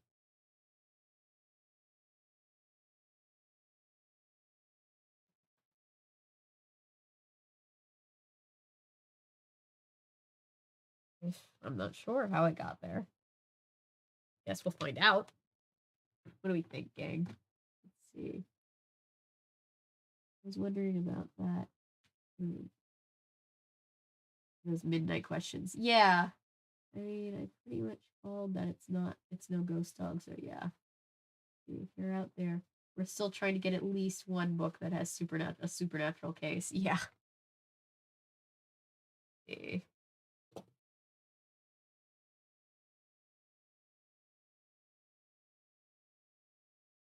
Yeah, I feel like Daphne got swapped at some point for Shaggy and Scooby as for like the part of the group that gets kidnapped the most.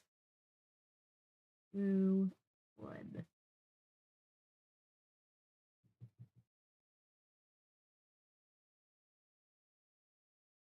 Clue 1 is white powder. Hi, YouTube censors.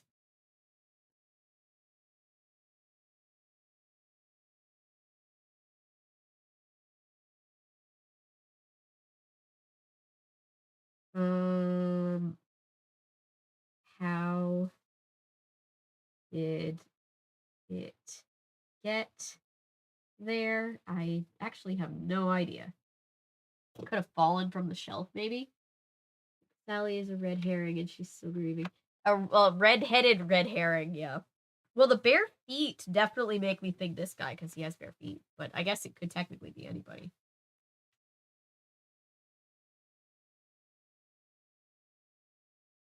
All right, here's my guess. I'm gonna write down my guess of how it got there. The bookcase slides to reveal secret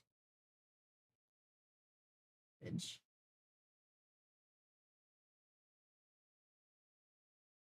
It fell when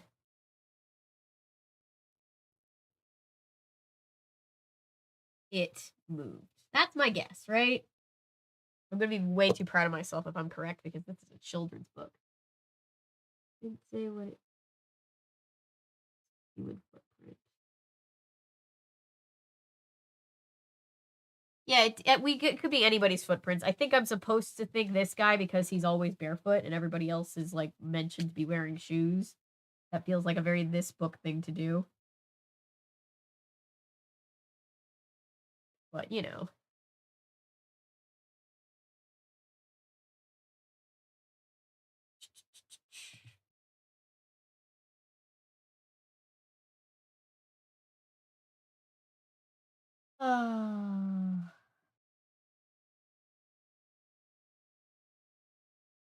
Is it just me or did they make Coke Zero taste better? Coke Zero used to have like a weird aftertaste. It used to remind me of Diet Coke a lot. And now it's like tastes sweeter.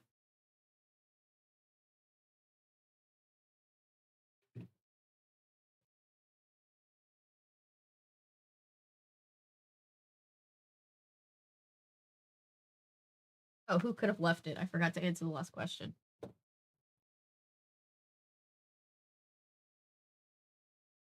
Do.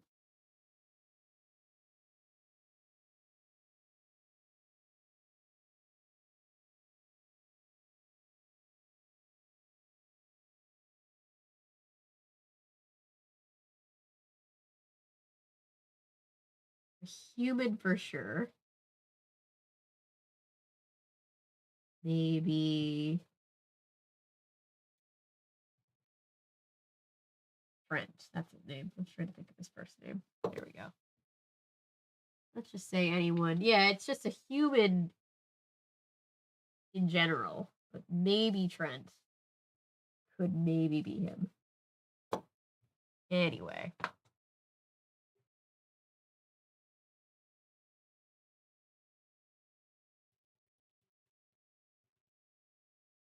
Right? We've read almost enough books on the shelf so that I don't have to like move the this to get to these because we're getting towards the end. I mean, we can always reread these if we want to, like in the future, but we're getting there, guys. Believe how many of these we've read already?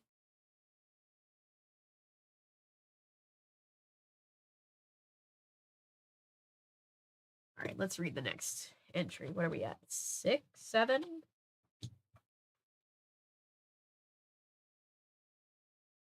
Six. All right. Look, Shaggy and Scooby are alive. Clue Keeper entry 6. This is what Shaggy told me happened to him after the wall opened. They could have at least let Shaggy narrate the one that he got kidnapped in. Him and Scooby. Shaggy felt his way through the darkness until he touched something warm and furry. That you, Scoob? Rhea, Scooby answered, his voice shaking. Poor Scooby. Where are we? Fred? Velma? Daphne? Shaggy whispered. Oh, Fred. Fritz Rourke, said Scooby. Like, I don't think we're in the library anymore. Shaggy felt along the wall. Oh, Scooby, I don't think we're in the library anymore. Shaggy felt along the wall, and I don't even know how we got here. I slipped on the rug, ran into the wall, felt it open, and then everything was even darker than it was before. Rhea, Ree-Roo, Scooby said. Wish we had some of those candles, Shaggy sighed. Let's see if we can find a way out of here. Shaggy felt his way along the dark hallway, with Scooby hanging out onto his neck. Scooby, not so tight, man. Scoob loosened his grip, but didn't. I'm trying to open this book more. But didn't let go. Here's some steps. You want to try them? Shaggy asked. Scooby shook his head. Click, click, click. They heard the sound of a dog walking slowly and steadily behind them. Scooby pushed Shaggy out of the way and took the lead. Grrr! A growl filled the dark passageway. Shaggy gulped and reached out for Scooby, grabbing his collar. Wait a minute, pal, he said. Let's chill for a minute. That wasn't you growling by any chance. The dog turned around, and Shaggy found himself staring into the gleaming black eyes of a Jack Russell Terrier. He yelled as the dog's mouth opened and its shiny teeth lit up the hallway. Sounded like Shaggy, Velma cried. We'd finished searching the first floor and had climbed to the second to try to find Scooby and Shaggy. And it sounds like it's coming from behind the wall, said Daphne. I knocked on the wall and it sounded hollow. Shaggy, we're right here, I called. Help, Shaggy yelled. Relp, Scooby repeated. I pushed, but nothing happened. I heard growling behind the wall, followed by pounding.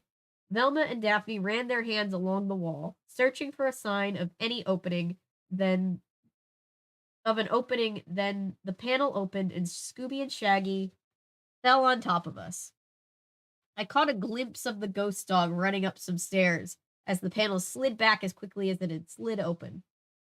Shaggy and Scooby stayed in a heap on the floor, holding on to each other. You fellas all right? Velma asked. I think so, said Shaggy, but someone needs to call a dog catcher. Looks like you guys found a secret passage, I said. Still trying to figure out how to make the door slide open when I wanted it to.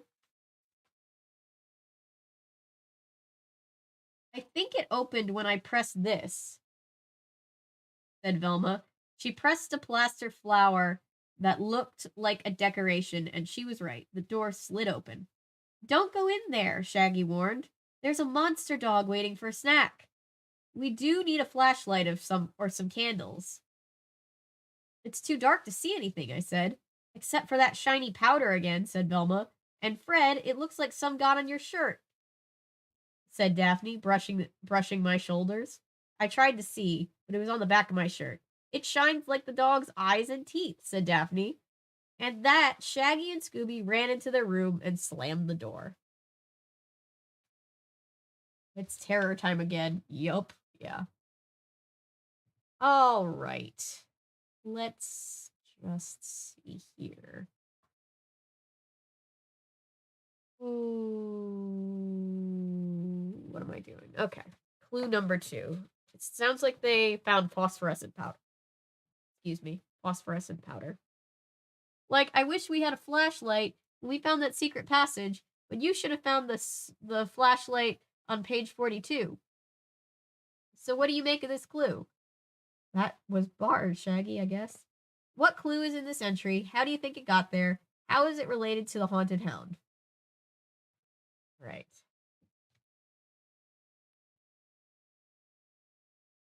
Clue number 2 is kind of a cop-out clue because it's more of the same. I feel like they couldn't think of a third clue. Clue 2. Or shiny powder.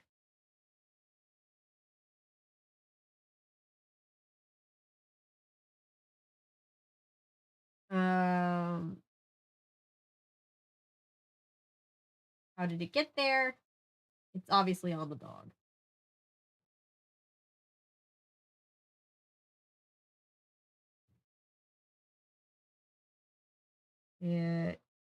It's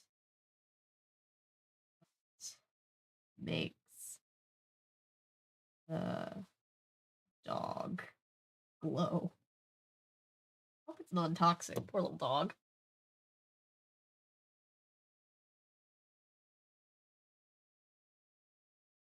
Norval is, yeah. Norval's DJ name is Shaggy. Yeah, bless Norval. Bless little Shaggy. Oh,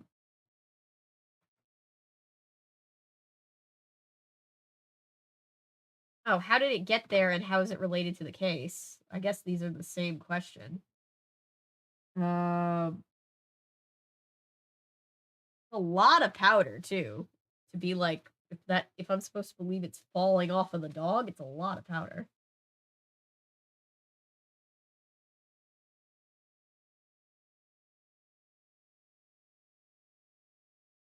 What relevance? Just put down proves it's not a ghost dog.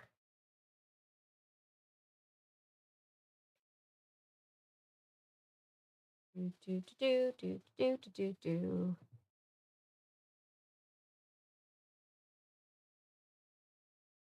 Let's just see. We're getting there, guys. We should have only one more clue. I feel like these books go by a little too fast sometimes. They're cute. All right.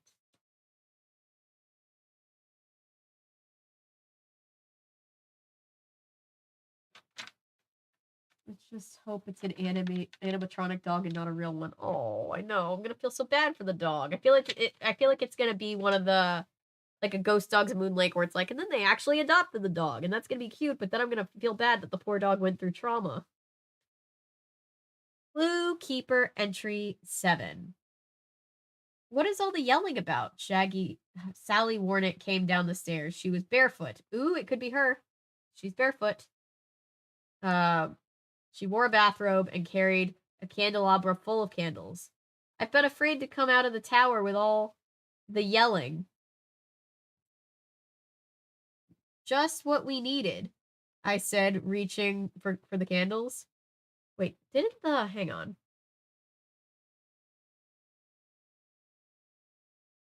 Wasn't there a somebody made a note about a candelabra with a chip in it? Um...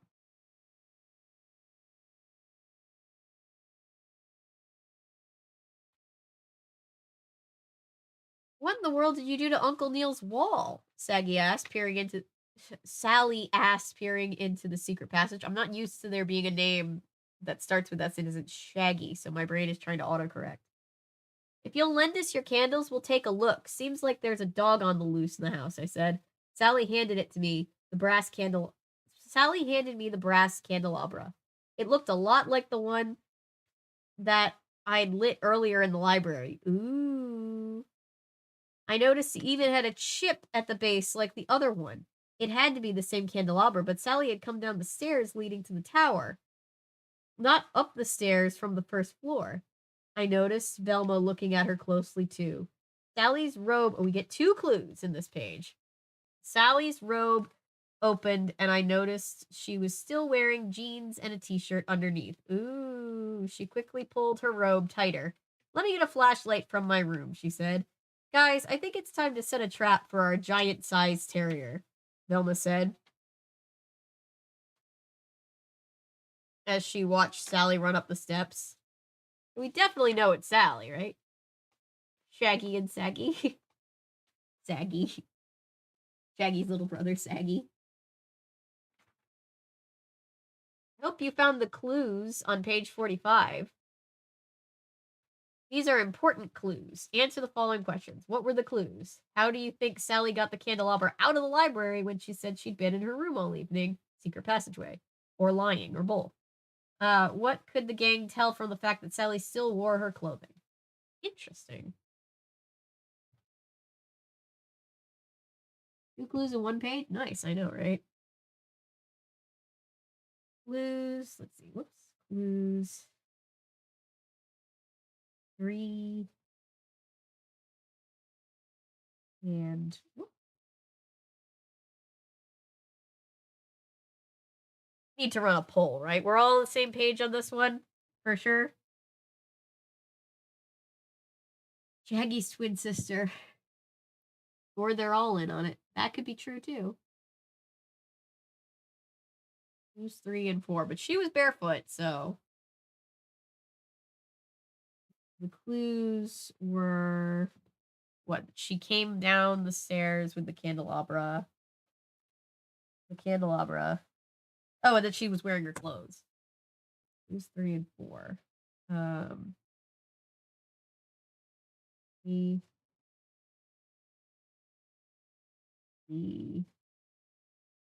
candle.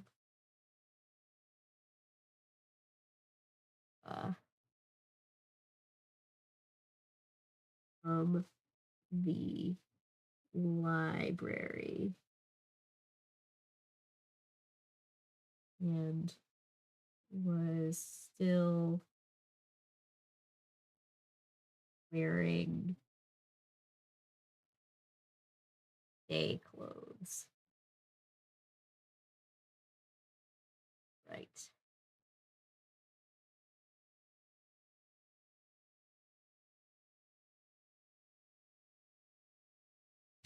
Shooty.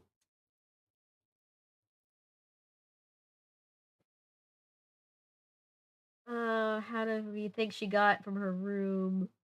Oh.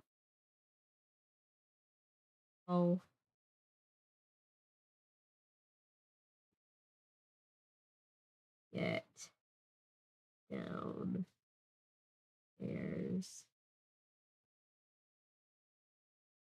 and back. Mean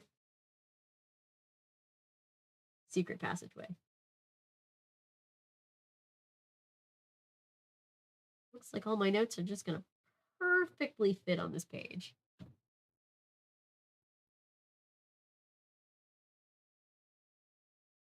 secret passageway.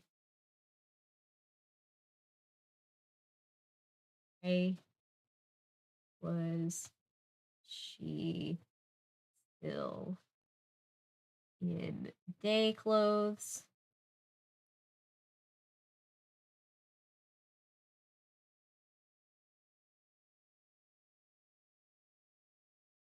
Probably sneaking around.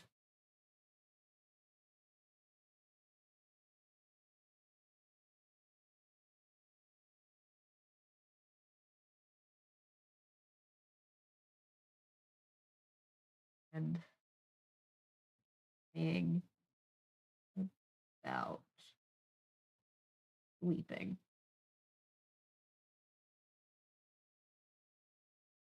Perfect. One perfectly fitting thing of notes. Good for us. Hey, Horror Show, how are you? We are reading a Nancy Drew Collect the Clues mystery. Almost done. And following along with the little notes in the clue keeper, like they tell you to do. Very good, thanks. That's good. All right, guys, we are almost done. We can write our review.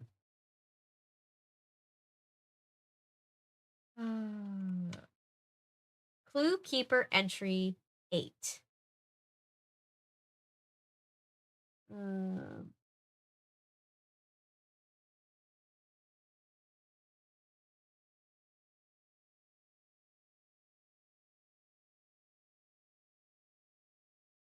Um, oh my god, chat.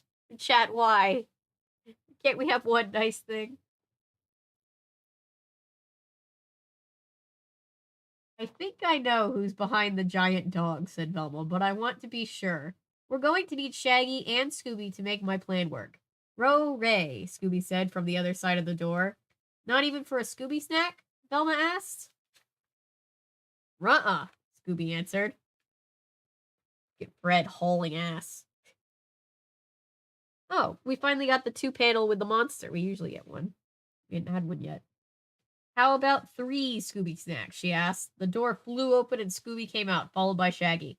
We discussed our plan. Then I lit the candles and handed the candelabra to Shaggy. I don't think I like this, Shaggy said. We're not going to talk about how Shaggy just eats the dog treats.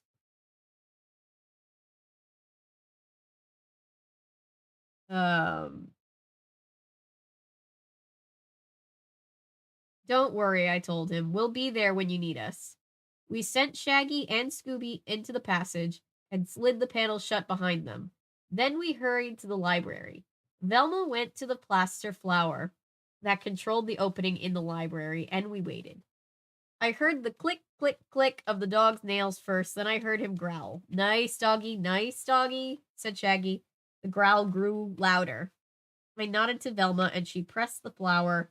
The wall opened, and Daphne threw a net over the giant Jack Russell Terrier, poised over Shaggy and Scooby. Ms. Jaffe rushed into the room. I heard the dog, she said. And would you like to see exactly who the dog is? I asked as Daphne lifted the net. I reached in and snatched the dog's head off the high terrier. It was a costume. You guys, it was a costume. What?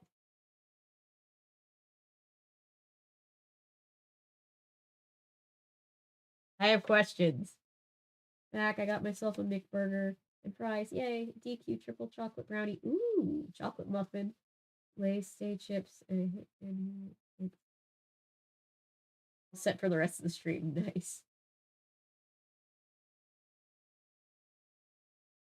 No, but it was a costume. I thought it was either going to be a real dog. It's a person running on all fours. Is that what I'm supposed to believe? Jesus. All right. Woofie's hot dogs. We're back. We're back at the. Well, we've always been at the restaurant, but now we're focusing back in on what's happening at the restaurant. That is a very big bottle of mustard. So, what did you think of the mystery? Fred asks. You nod, still trying to sort out the suspects and clues. We nod? What did you think of the mystery? Yes. Do you think you know what happened? Asked Vilma. You pause, then nod again slowly. You wish you were a little more sure. I'm sure. Maybe we can help. First, think about which suspects had a reason to want people out of the house, says Daphne. Then, who could have been responsible for the clues we found, Fred says. Finally, who had the chance to be the haunted hound? Asks Daphne. A good way to come up with an answer is to count out any of the suspects who didn't have a motive to be the hound, who couldn't have had the means to leave the clues, or who didn't have the opportunity, Velma suggests. But, like, you don't want a hot dog first? Asks Shaggy, looking at the plate the waitress left you. You aren't really that hungry. You scooted over to Shaggy. Like, thanks. Scooby looks at you, hurt. You motion to the waitress, and she brings you another plate. You give that one to Scooby. Rank you. Rank Roo, he says before stuffing the hot dog into his mouth in one bite. Those regular hot dogs aren't quite enough for these hungry boys.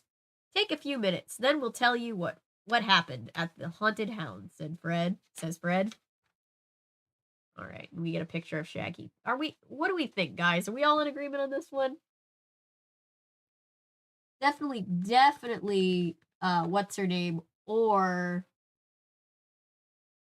furry will people have their hobbies? I mean, true, but like, yeah, I don't know. Just the image of a person just running on all fours in a dog costume and people thinking it was a real dog, very funny.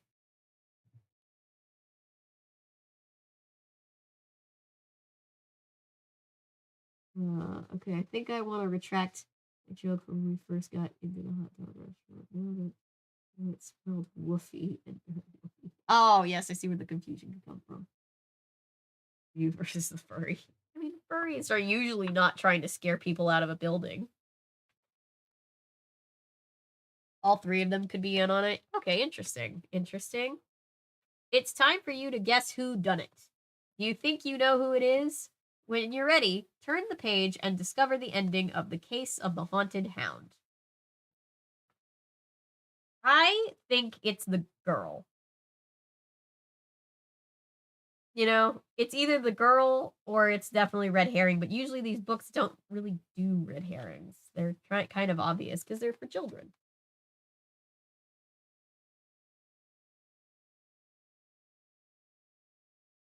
I don't know what my hair is doing, but oh boy.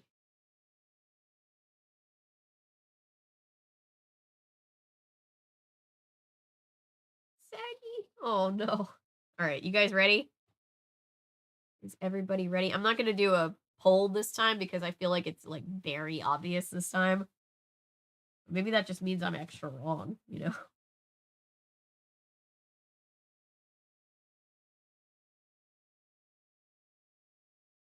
Tag with you since I got sidetracked about a possible Skyline Gang review. Yeah, that'll be fun. I'll have to look that up. I've never really heard of that before. All right, 3, 2, 1. Yay! We were right. We can solve children's mysteries. The mystery revealed. The villain was Sally Warnick, says Fred, who wanted to get everyone out of the house so she could find the treasure she thought her uncle hid there. No one has found the treasure yet, Daphne adds, but who knows? Wait, so there was a treasure and we didn't find it at the end? Why? I thought it was going to end with us finding the treasure. Our first clue was the shiny powder we found on the floor in the library, with a footprint in the middle of it, says Velma. That told us it wasn't really a giant hound haunting the bed and breakfast. It was a first person, Fred put in. That's what I said. Trent Kendall never had on shoes the entire evening, and later we saw Sally was barefoot, Velma adds. Ms. Shaw wore shoes the whole time, so we knew we knew she wasn't the one. We also knew the powder glowed, just like the dog's eyes and teeth, Daphne explains. We figured it was rubbed around the eyes and teeth of the dog mask to make them glow, Velma says. Then I found some of the same powder on Fred's shirt. He remembered that Trent Kendall pulled him away from the bookshelf in the library, said Sally, the librarian. Sally had pushed him away when he tried to help her with her suitcase. Oh, did she? I heard her. I know she said she was fine, but she pushed him away? The one with the dog costume in it, Daphne tells you. Ah, that's why she didn't want help. Finally, Sally had the candelabra from the library, even though she came from the tower, and we never saw her downstairs, Fred said. Velma sits forward. She must have moved back and forth through the secret passage, she says. But the real clincher was when Fred and I noticed Sally was wearing clothes under her robe. She hadn't gone to bed earlier at all. So how did you do? Fred asks. Remember, he says, we've been doing this a long time, and it took us a while to catch on to how mystery solving works. If you didn't get it this time, you will the next. You will the next. The waitress brings over another hot dog covered with chili this time and sets it in front of you. You shake your head, and she reaches for it. Wait, says Shaggy. If you don't want that, before he can finish, you push the plate across the table. Ruby, Ruby, Roo, says Scooby, licking his lips. Did our Marcy must have lost her voice? Right? Because, we are not talking. We don't talk in this one at all. You're in chat 14, book absolute 0. I've had this universe, the first instinct for a crew. Elaborate scheme involved a monster costume and probably more effort to put in than just outright robbing the place. Is it Daphne one? Wait.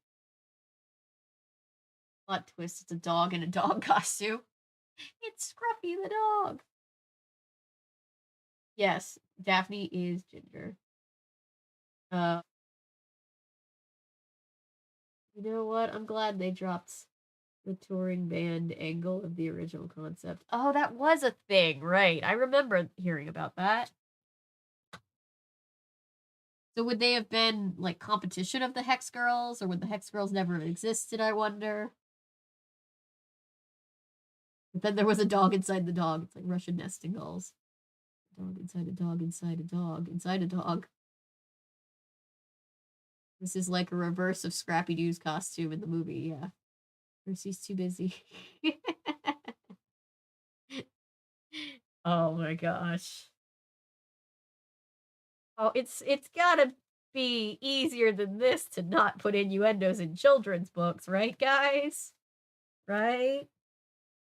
Guys?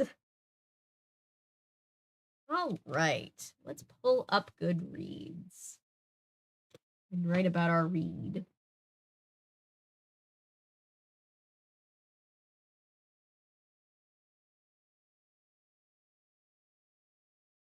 Let's do a, whoops.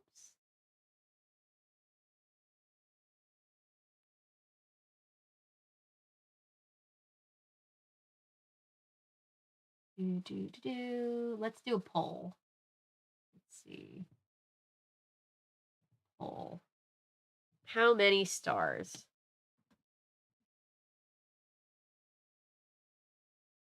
Give us a few options.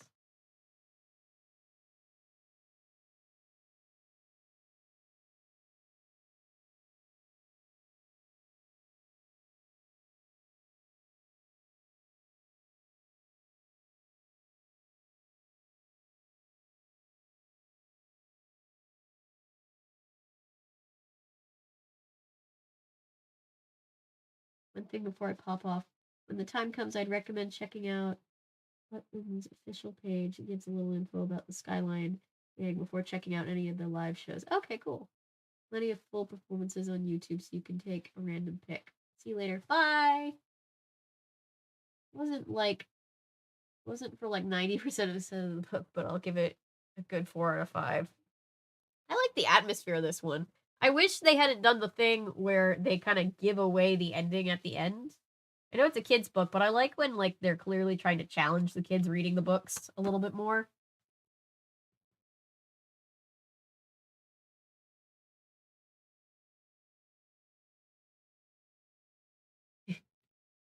Jesus Christ. Marcy's with Velma. We couldn't do that to Velma.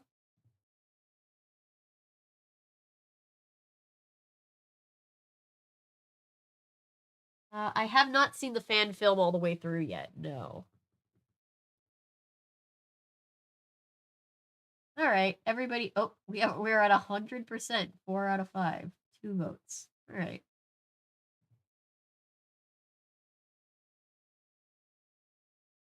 Let's see. Let's go over here.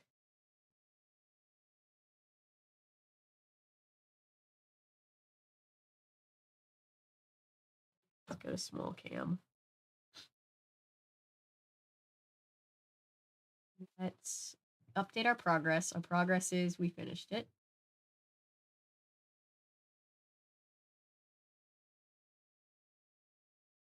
My cough feels a little bit better than it was last night, I guess. Mustery. Uh-oh. This says it's a collect the clues mustery. It's not a mustery. I'll fix that. I'll fix that once I pass my quiz. Let's see.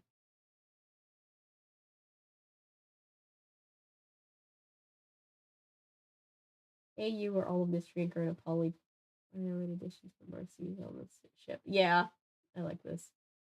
Yeah, I'll fix it. Once they let me once I become a librarian, I'll fix it. Let's see. What do we think, guys? The reading of this book is filmed in front of a live studio audience. I'm giving it 4 out of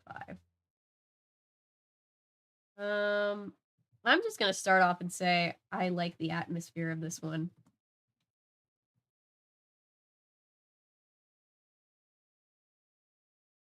Quite a bit. I do have questions about how the human bad guy was traversing a mansion in a dog costume on all fours, and no one guessed it wasn't a real dog.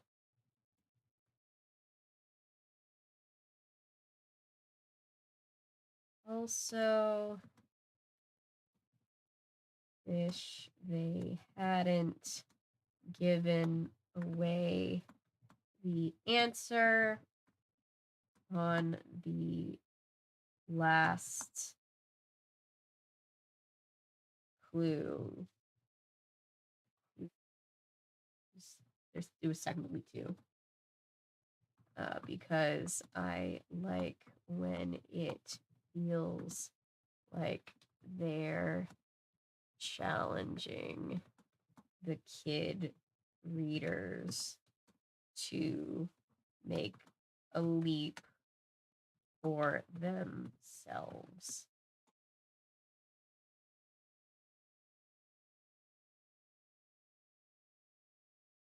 I get no paycheck from the producers. I'm also gonna say several of us in chat also wish there was more overall hauntings.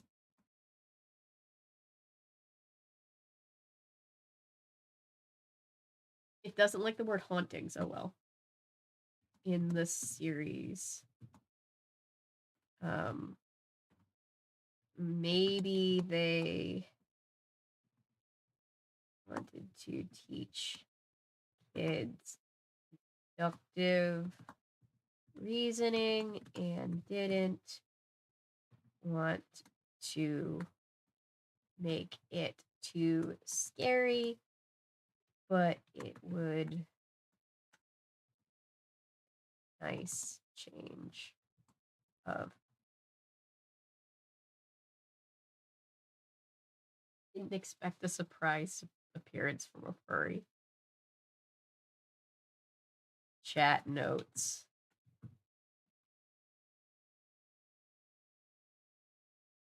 Didn't expect surprise appearance from a furry in this one.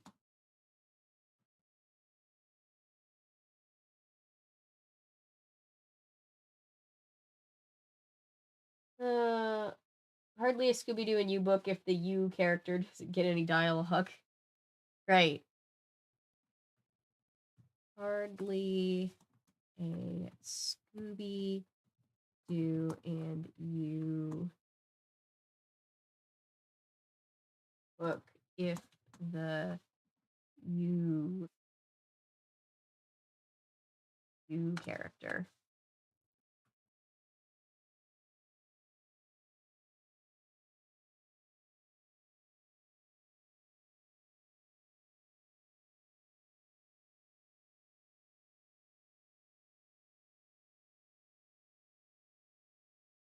dialogue. There we go.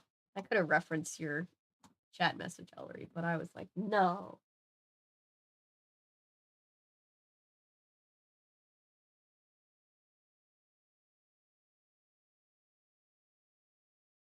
Definitely put this in notes. Oh gosh, how do I put this in a note? Oh gosh. I want to put the term tops and bottoms in a Goodreads review. How do I do this? Oh, I should check and see if they actually added our book at some point too. Like, who was Clue Keeper? I'm just gonna say, as usual, the chat was also big spoon and little spoon. Okay, fair. Occupied with important quandaries. That's not how you spell quandaries. Quandaries? Quandaries. How do you spell quandaries? Important questions. Fine. Such as. That has a dirty mind. All right.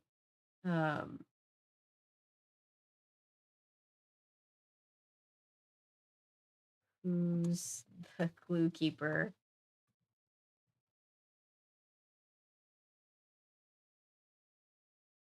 And are Fred and Shaggy spoons or little spoons?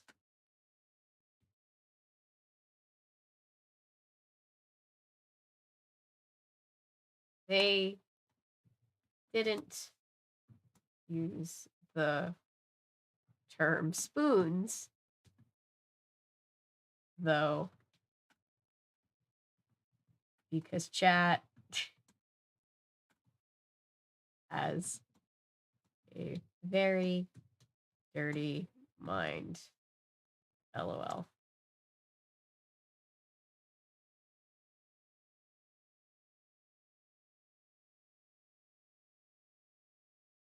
Dog died. The dog wasn't a dog.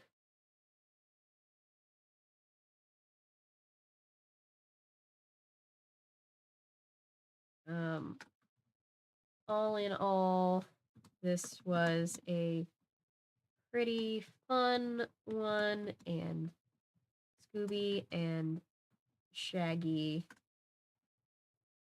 going missing was an interesting twist. Though I wish we could have a book from Shaggy's POV. Fully yours.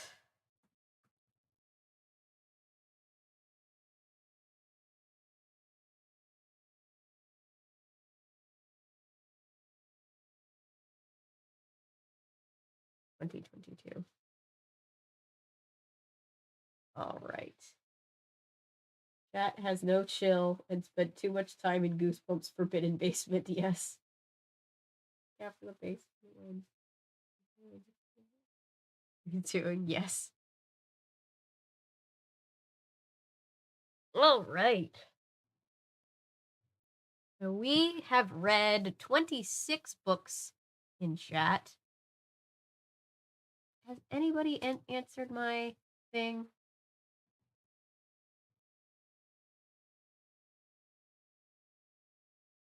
Oh, that's not one. That is a book by Norman Bilbrough, but that is not the one.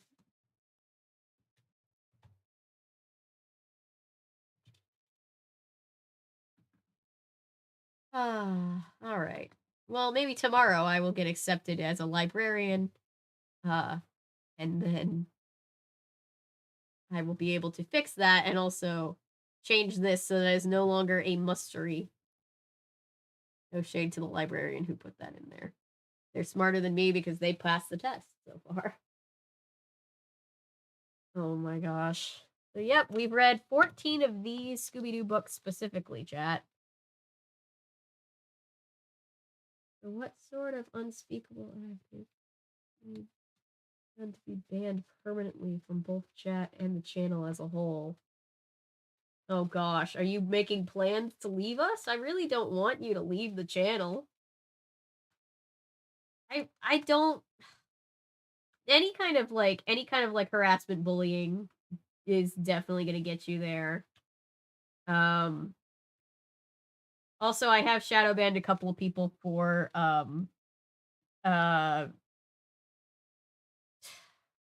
hitting on me in chat or just, just sending me less than appropriate messages in general. I'm a little bit more liberal with that block button nowadays. No, just morbidly curious. I feel like I don't ask a whole lot on this channel. I feel like the only things are just like, don't be a dick. So if you're a dick, I feel like that'll get you going. You know?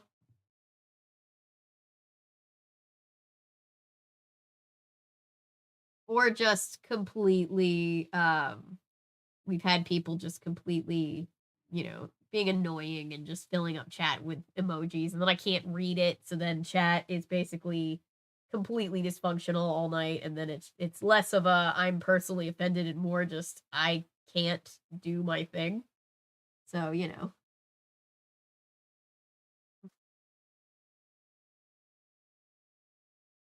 Aggie for trans rights, hell yeah. The whole Mystery Inc. gang is a very accepting group of people. They're just a bunch of like chill hippies. That's why we love them so much. Oh. Well, I'm gonna have to study the Goodreads manual.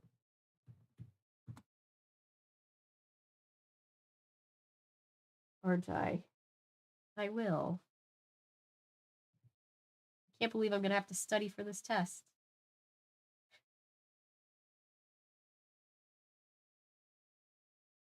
We can end this poll.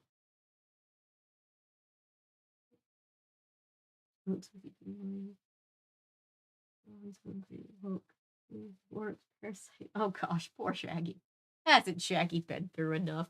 Hey, before I get off, do you guys want to see some more books that I've added to the collection recently? Since it's kind of an earlier, only 10:30. We've only been streaming for a couple of hours. Sure. Okay, cool. Some of these I'm excited to read soon. What's the next? We have The Ghost of Headless Henry is the next one. Hang on. Let's see. The Ghost of Headless Henry. Jinkies!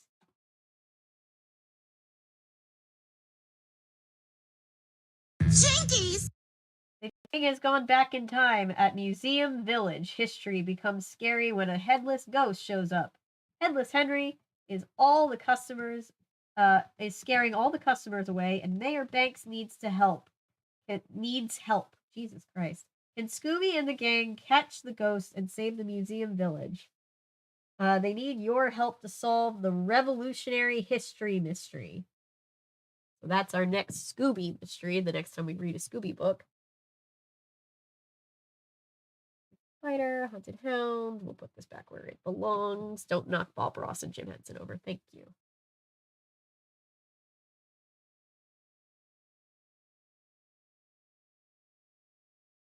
Idea for Shaggy to have trans girlfriend. Yeah, that'd be cute. Disney sword in the stone. Oh yeah, I definitely need to. Hang on 1 second, guys. Let me go grab a few books that I have in the other room.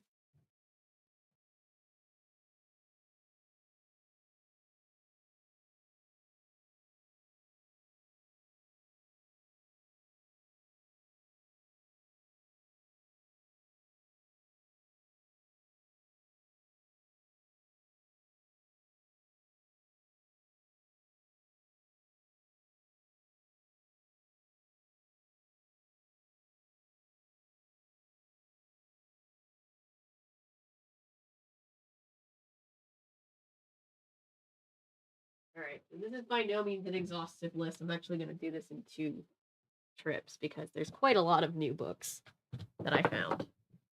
Oh wow, these are my these are from the 80s. These are the Nancy Drew and Hardy Boys Super Mysteries. I by no means have all of them, but I have a few of them. There's quite a lot. This one I'm gonna probably read first because it is A Crime for Christmas, and I'm very excited. Going into holiday season, I think it would be very fun.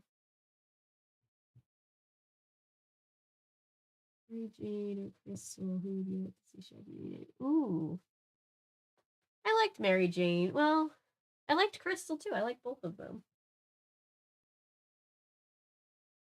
So yeah, this is Nancy Drew and the Hardy Boys, A Crime for Christmas.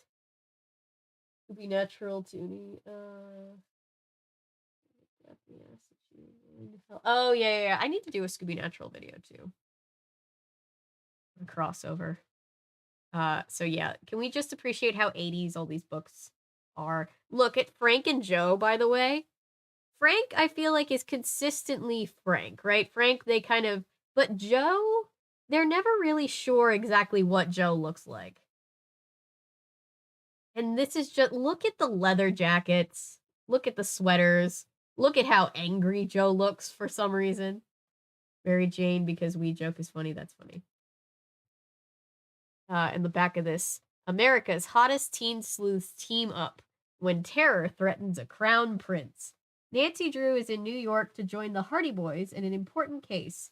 They're conducting an intense manhunt for a pair of big-timed cat burglars, and they're sure the daring criminal duo will try to scoop up a special prize.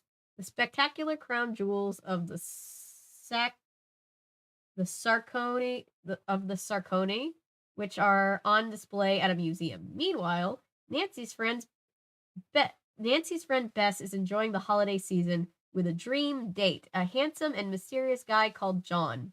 To impress Bess, John takes the gang on a torrid tour of Manhattan's fabulous nightlife. Their fling includes everything from horse-drawn carriages in Central Park to drawn guns at their Park Avenue hotel. But with political forces set to blow apart a gala UN dinner, Nancy, Frank, and Joe are suddenly trapped in between hot rocks and a royal disaster in A Crime for Christmas. I'm so excited. You say? What a basic name, John.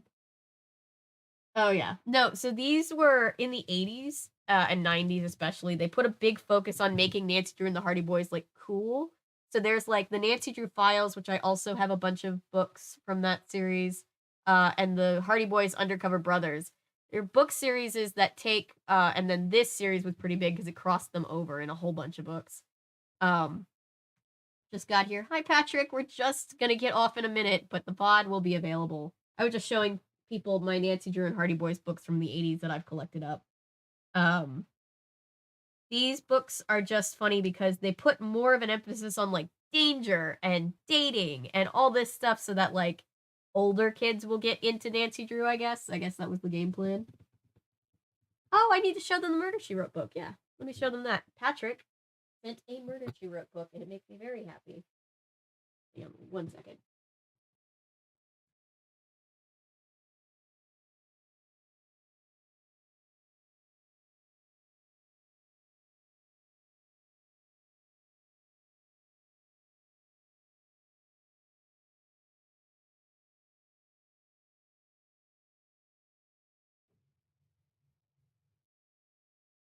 This is just turning into a book show and tell because I have so many new books. Ah.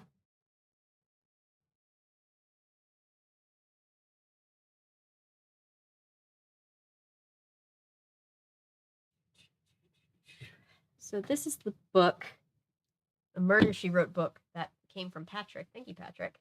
Murder She Wrote, Aloha Betrayed. Have you? I assume you've read this one before, Patrick. I'll read the back cover. Who was the main character today? It was Fred. Fred kept the clue keeper.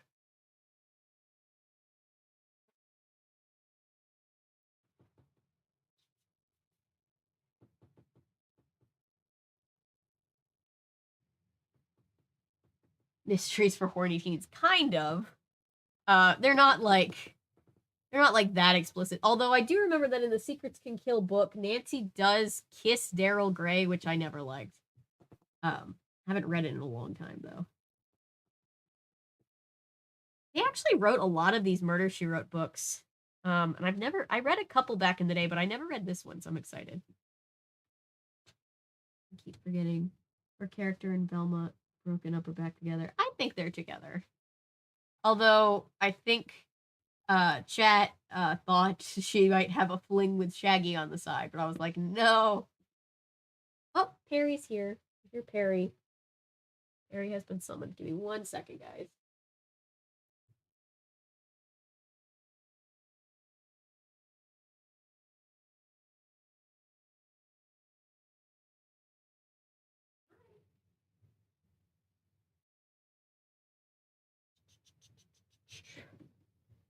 Perry, Perry, Perry.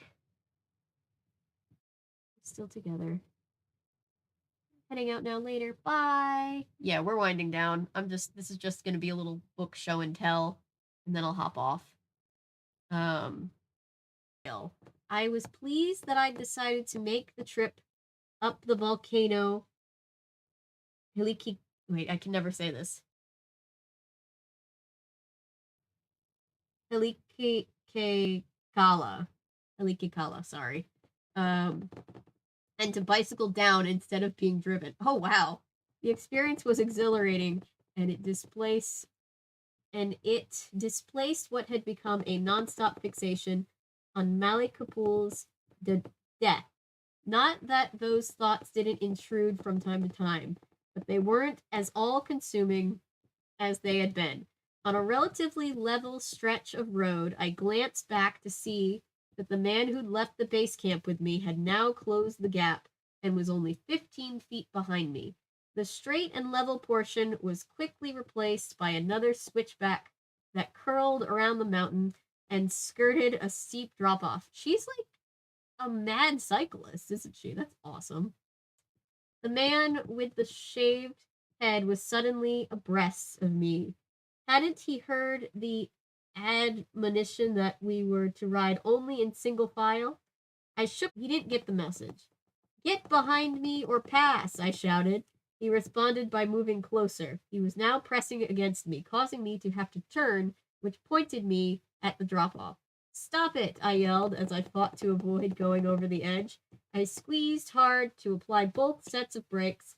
The front brakes did nothing. The rear ones caught with the unequal torque, sending my bike into a sideways skid. He gave me one final push with his hand and sped ahead, and I sped ahead too, straight for a 1,000-foot drop into oblivion.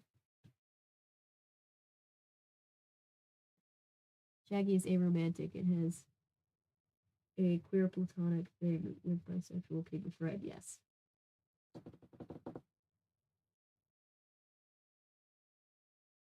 Harry, you cannot. Uh-oh. I still see and hear me. YouTube is acting like it's not getting a whole lot of data all of a sudden. Harry, oh my gosh.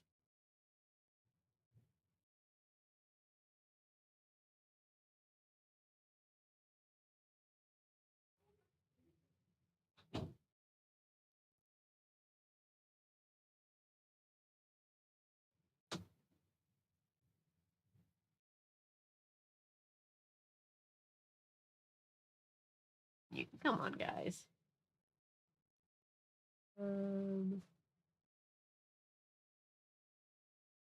as well. Are you guys having trouble? Wait until you read the book on the stream. It'll be fun.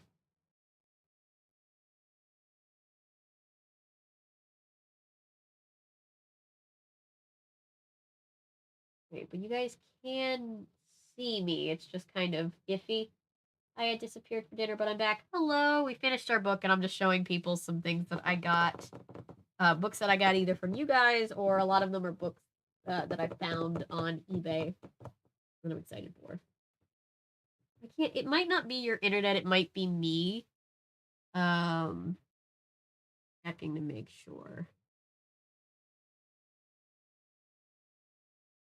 But yes, this will be a very fun read. Murder, She Wrote books were super cute. And I like how it says written by Jessica Fletcher and Donald Bain. Like they credit Jessica as being one of the writers because she was a writer. So of course she would write her own books. Let's see.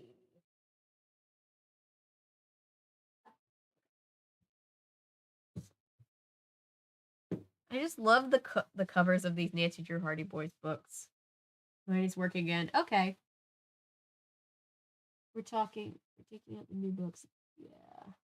Yeah, we're just doing a book show and tell at the end. That's good. It had a second where it was just like, nope.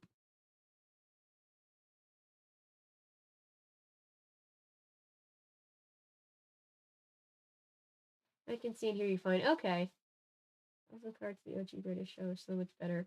American version. Well, I mean, they don't have what's his name, so I'm sure it's better. Okay, thanks, Laser. Thanks, guys. This is Nancy Drew and Hardy Boys Mystery Train. Nancy Drew joined some of the best minds in the mystery field to help crack a famous unsolved case, the theft of the Comstock Diamond. A private train will take the elite group from Chicago to San Francisco, the same route taken by the jewel thief 15 years before, but someone is out to derail the search for clues and send Nancy on a chilling cross-country ride of terror. An open-air fist fight atop the speeding train, a runaway locomotive, and a beautiful gem of a different kind. Actress Kate Harkins. Joe is dazzled by her entrance and stunned by her exit.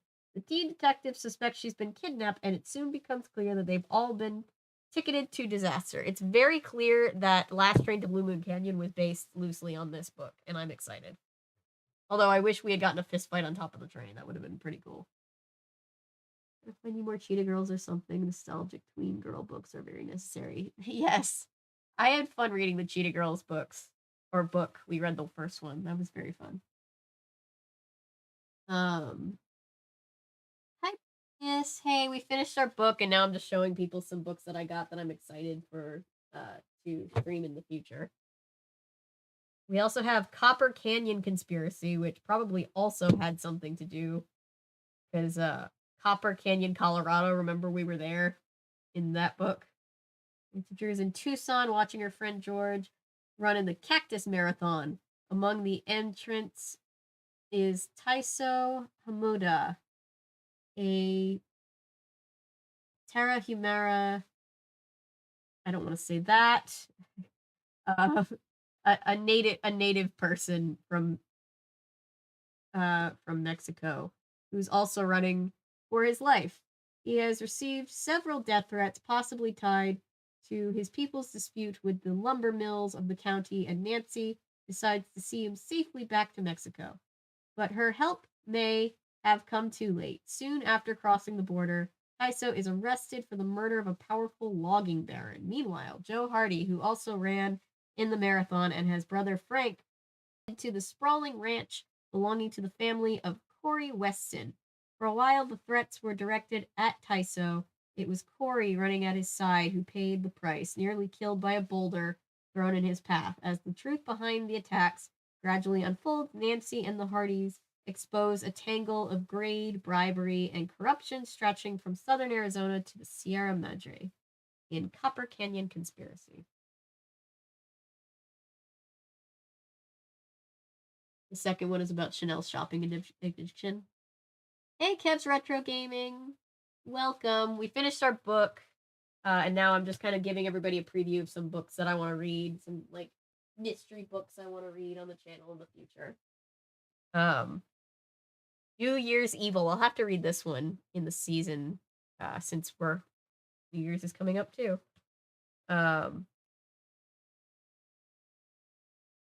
America's Hottest Detectives team up to quell a crime wave in Quebec, and the Mystery Inc. gang is like, hey, no fair. These cards, so different than the shows in the book. Wait, I'll let him read it. I've never read it. I've never seen the show either. I was about to start watching the show, and like the day before I was gonna actually have time to sit and watch it, the whole Kevin Spacey everything news broke, and I was just like, well, that's over.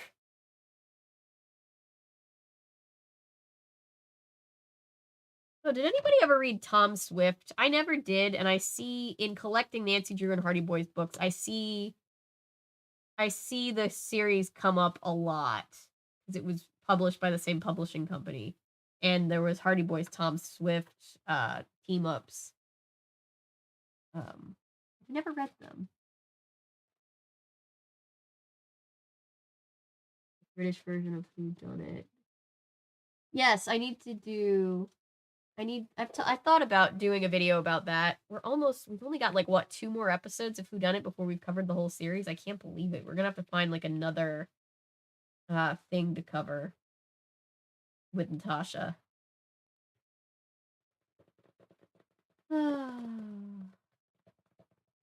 Yeah, so I don't know when this one was actually published.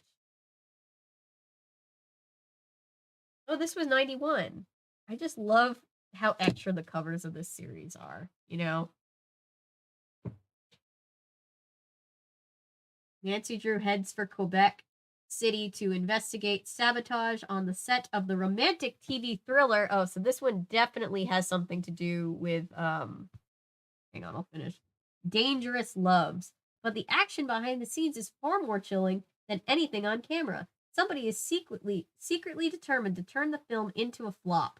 The movie's title adds an ominous twist to the case when Bess falls for its very attractive star, one of Nancy's prime suspects. It feels like there's notes of Stay Tuned for Danger in it, doesn't there?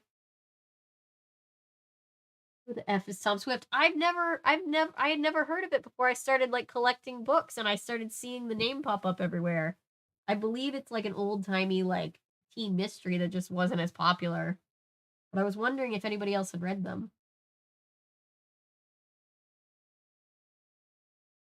The American Captain Kim, it's that bad. I've never even seen it.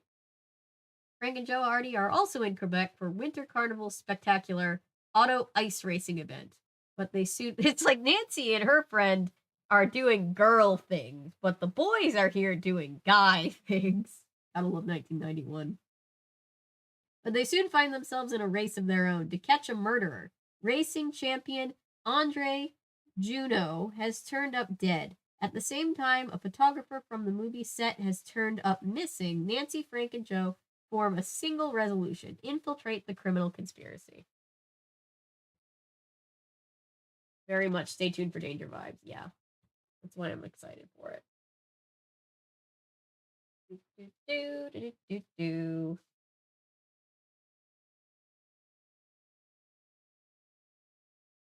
This one. Oh, this one's a little loved. I'll have to fix this one up a little. This one is called Desperate Measures.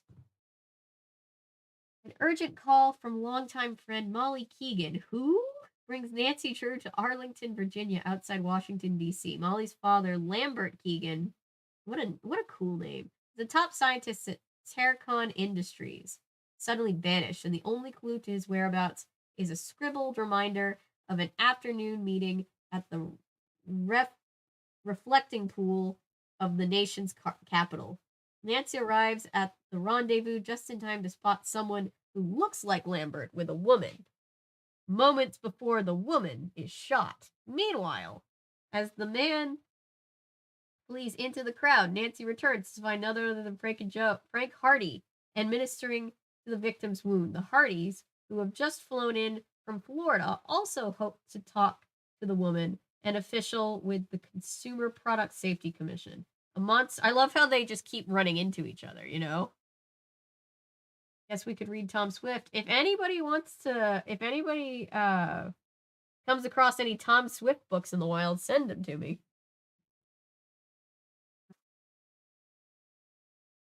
Monster hurricane has destroyed friend's new resort. The reason, a faulty product manufactured by Terracon Industries. Nancy, Frank, and Joe head to Lambert's remote mountain cabin in search of answers. Is Molly's father the author of the conspiracy or its next target in desperate measures?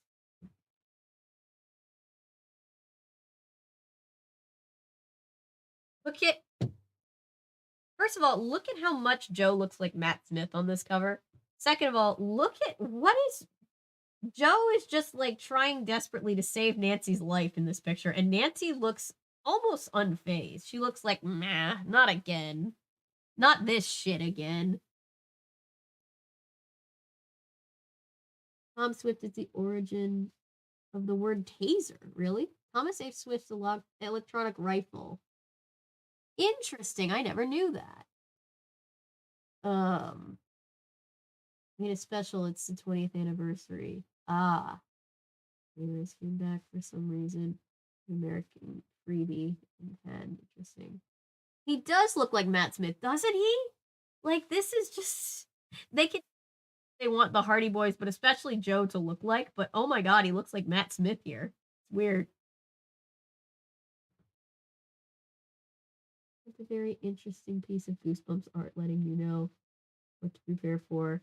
It's nothing bad. Oh boy.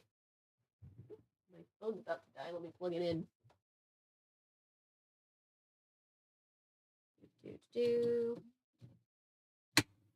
I'm always like afraid I'm gonna snap my fingers in that thing.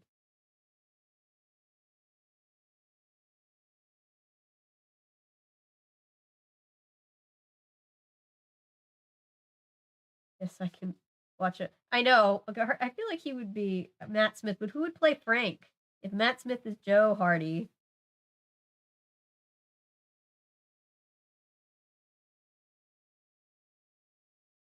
Ooh, these are so cool, Toonie. Absolutely amazing. So cool. Can I show? Is it all right if I show these?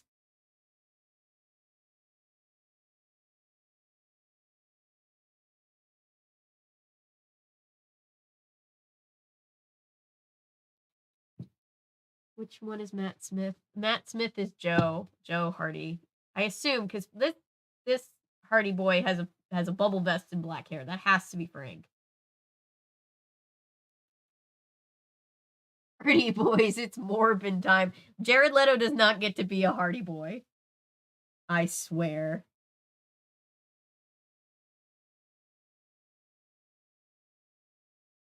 Buried in time about, dare I ask.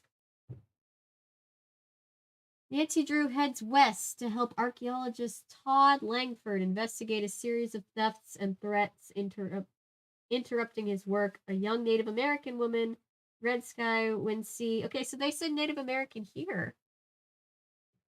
That's good.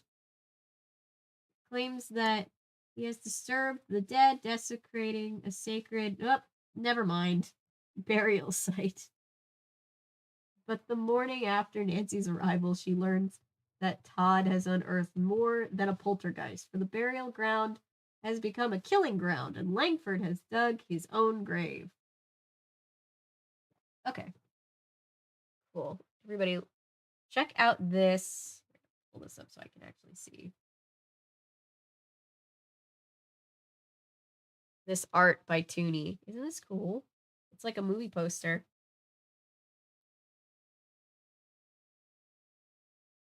Who else here has actually seen Morbius? I haven't. I've just seen Eddie Burback's video about watching it 5 different times. And I think I also saw 16 Leo's video. David Tennant as Joe. Well, Matt Smith would be Joe. So David Tennant. I could see David Tennant and Matt Smith as like a British Frank and Joe.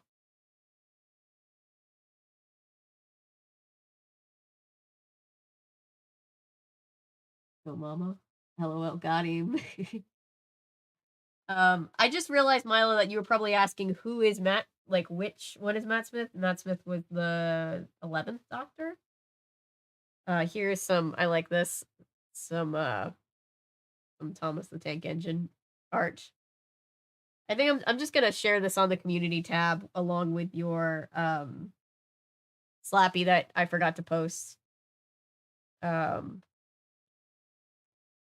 this is Sherlock, right? The intention was for it to be movie poster. I love it.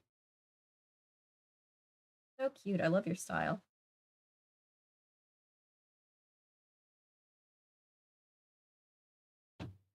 Frank and Joe Hardy are checking out a nearby Air Force base. Vital shipment has been hijacked, and the materials could be used to build an atom bomb. Oh god. The trail leads to the burial site, but Joe is distracted by the beautiful sky and seems to have lost sight of the day. Joe is always getting distracted by girls. That's kind of like a running theme. If you've never read a Hardy Boys book or anything, Frank's the one like, hey man, we gotta work. And Joe is just like, wow, pretty girls. He goes there. I know, it's so cool. Thomas the Dark Engine.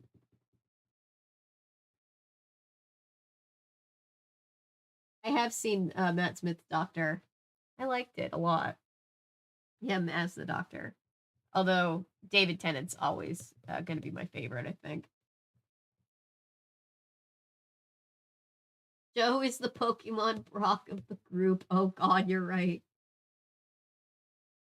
Although he's not as like cringe with girls as Brock was, he's more just like, wow, she's pretty. I haven't seen the Weird Al biopic yet, the one with Daniel Radcliffe. I want to see it because I want to see Daniel Radcliffe. Love that man. That dog is fun. With highlighter, by the way, so Thomas. That's great. You would say if he was for adults. Well, I mean, they didn't have George Carlin narrating the show here in America for nothing.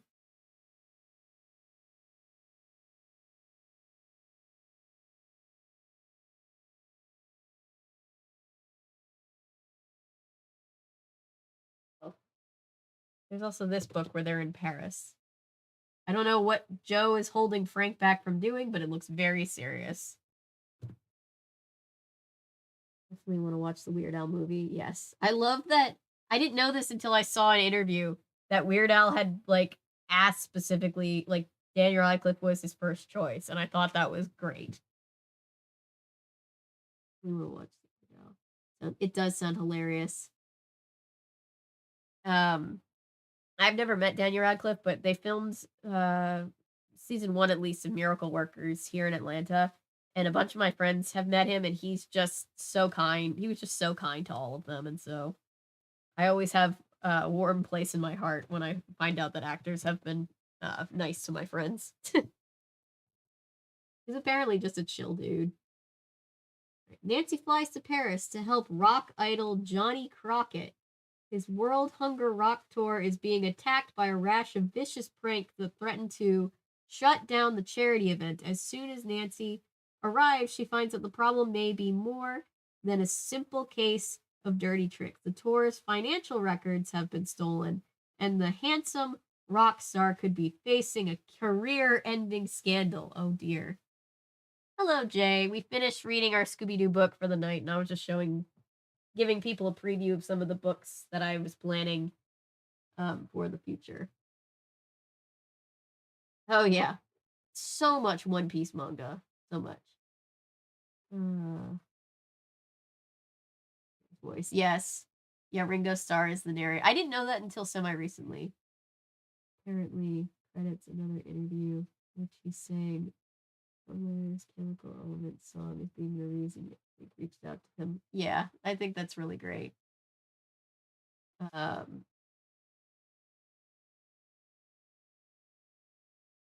They did not say meddling kids, no. It was a girl in a dog costume running around on all fours. I thought it was either going to be a real dog or like an animatronic dog.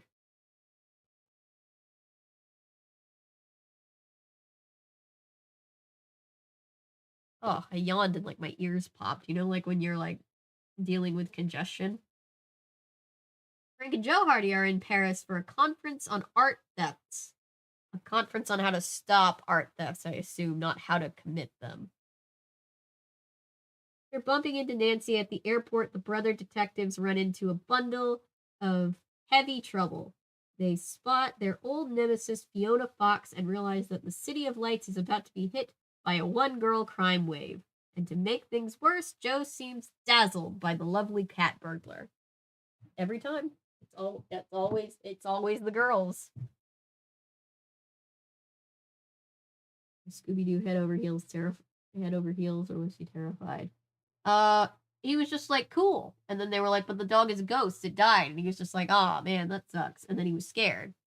Because the dog was growling at him. This cover reminds me very much of the faces on these covers are just so funny to me. This one reminds me very much of one of the Kingdom Keepers covers. If you know, you know. Here's Will Watch.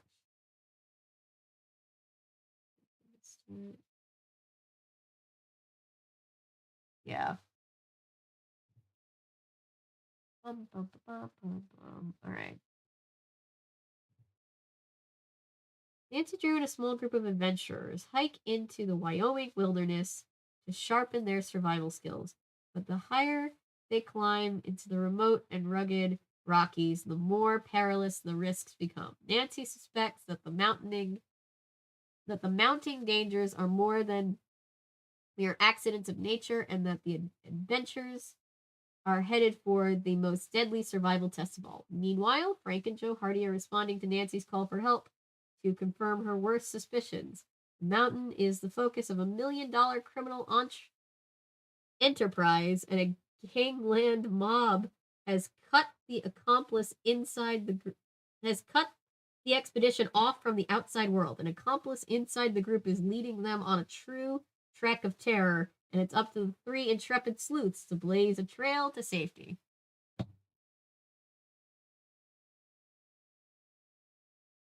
Never be too sure. Not about commit crime if Joe is there, right? You always wonder if you're never stressed or not.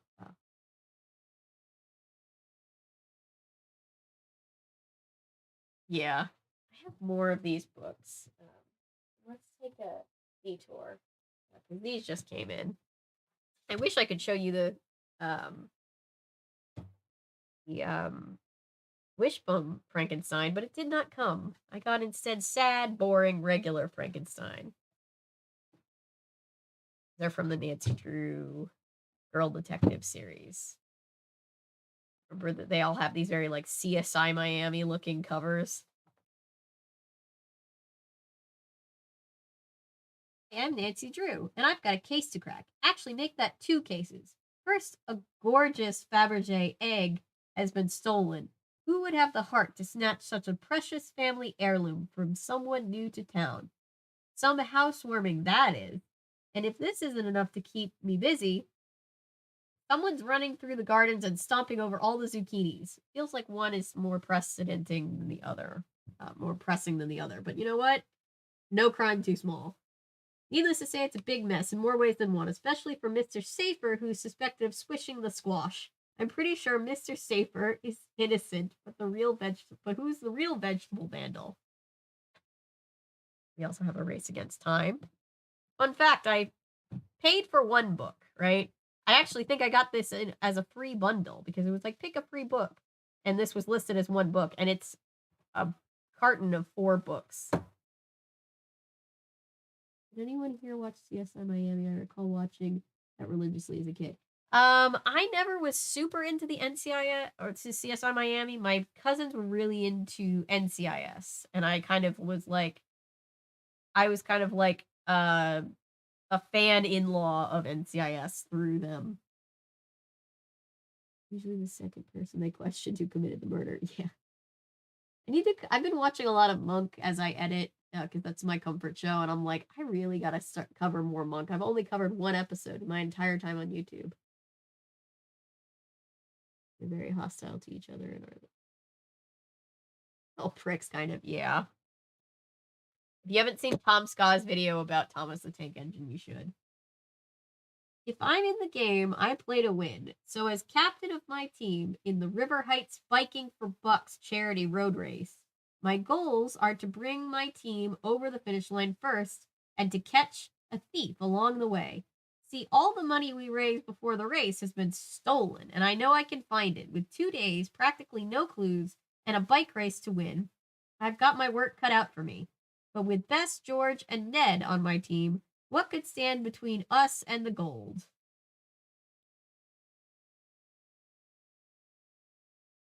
Imagine having a YouTube channel and only covering one episode of your favorite show. What kind of madness is that? I know, right? I keep meaning to cover other ones, but people are just like, there's like other requests, and then like people remind me of requests that I haven't done, and then I feel bad. We'll get there though. One of my New Year's resolutions is to cover quite a few episodes of Monk. That team made a team of gimmicky crime shows called Fuck You Going to Jail. Fuck You're Going to Jail. Nice.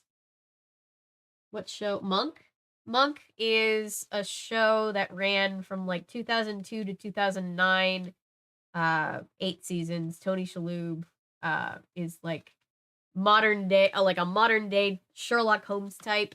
He's a really smart detective, but he's got really bad OCD and anxiety issues, which usually end up making him, which makes him good at solving crimes. But it's kind of about him dealing with his issues and also solving crimes. It's a very like cozy mystery show.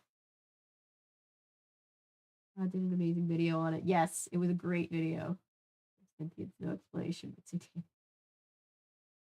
I pretty much never request anything because my favorite channels cover the stuff I want them to eventually. Thank you. Yeah, I think I think it's the vibe. I think the vibe brings us back. I need to cover more Murder She Wrote too. And this Christmas, I definitely want to cover the Mrs. Claus movie with Angela Lansbury from the 90s because I've wanted to cover it forever. And now that we lost Angela Lansbury, I definitely want to cover it. Would you cover an episode of Columbo? My dad actually has been asking me to cover Columbo. My dad and grandma love Columbo. I've actually never really sat and watched an episode all the way through.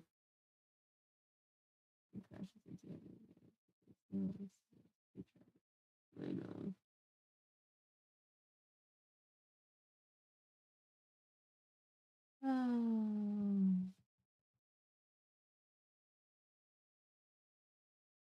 Henry has a whole arc. I was so scared of Thomas the Tank Engine as a kid. It's so funny. Always up for a good mystery, but when the big question is what should I get Dad for his birthday, I don't have a clue. And then another mystery comes my way, one that involves Heather Simmons, a leading candidate in the upcoming election for mayor of River Heights. My friends and I are pretty sure that her daughter Leslie, musician extraordinaire, has been kidnapped. But the thing is, nobody is saying a word about it. It's hard to crack a case like that when no one will even admit that one exists, but I won't let a little thing like that stop me when I smell trouble. And we also have case book 4.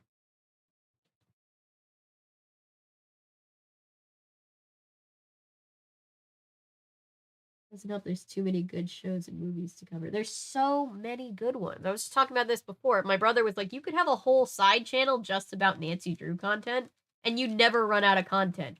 Oh, I forgot. I just was flipping through and I saw the name Deirdre Shannon. Deirdre is in these books. I remember now. Deirdre was from this era of Nancy Drew. When was this written? 2004. This was like early 2000s, mid 2000s. New matters in it, surprisingly. It's interesting. One more thing. Columbo, as he's about to leave. Yeah, you gotta love. I've always loved like cozy mysteries. I want to talk about Diagnosis Murder. I want to talk about more Murder She Wrote. I was just like, especially as a kid, I was obsessed with mysteries, and I still am, really. It looks like Eveline Waters, a River Heights resident, is knee-deep in trouble. A huge corruption is suing her. A huge corporation, Freudian slip, sorry, is suing her for her land. And they want to tear down her house and put up a warehouse. And documentation of the zoning law that would protect Eveline's right to keep her land is missing. Figures. I've got to find that document, but it's hard to focus on the land when I'm cruising at 10,000 feet. See, Ned and I are taking flying lessons. Of course they are. Him with Colonel Lang, a friend of his family, and me with Frank Beltrano, an instructor at our local airport. It's a good thing I'm good at juggling more than 2 balls at once. No comment.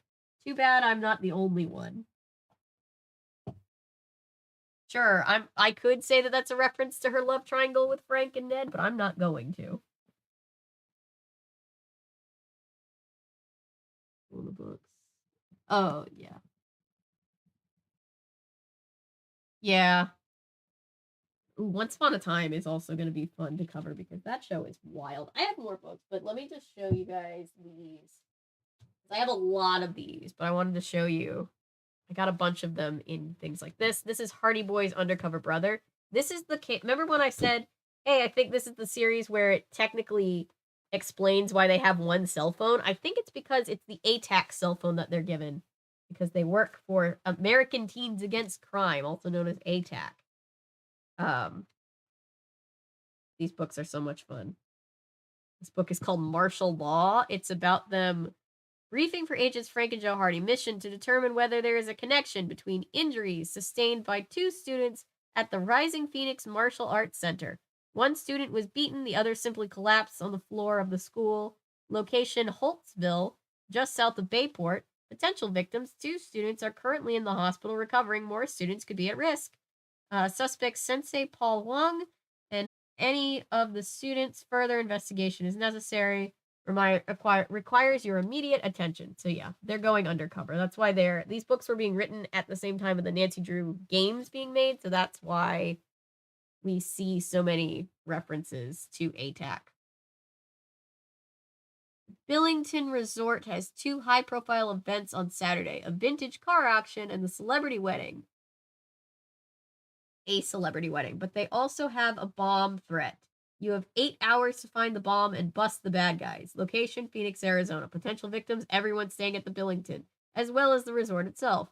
Top suspects right now are the group running the car auction and their owner of the resort. This message will be erased in 5 seconds.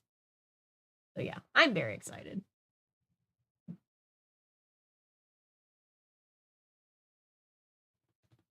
Does anybody remember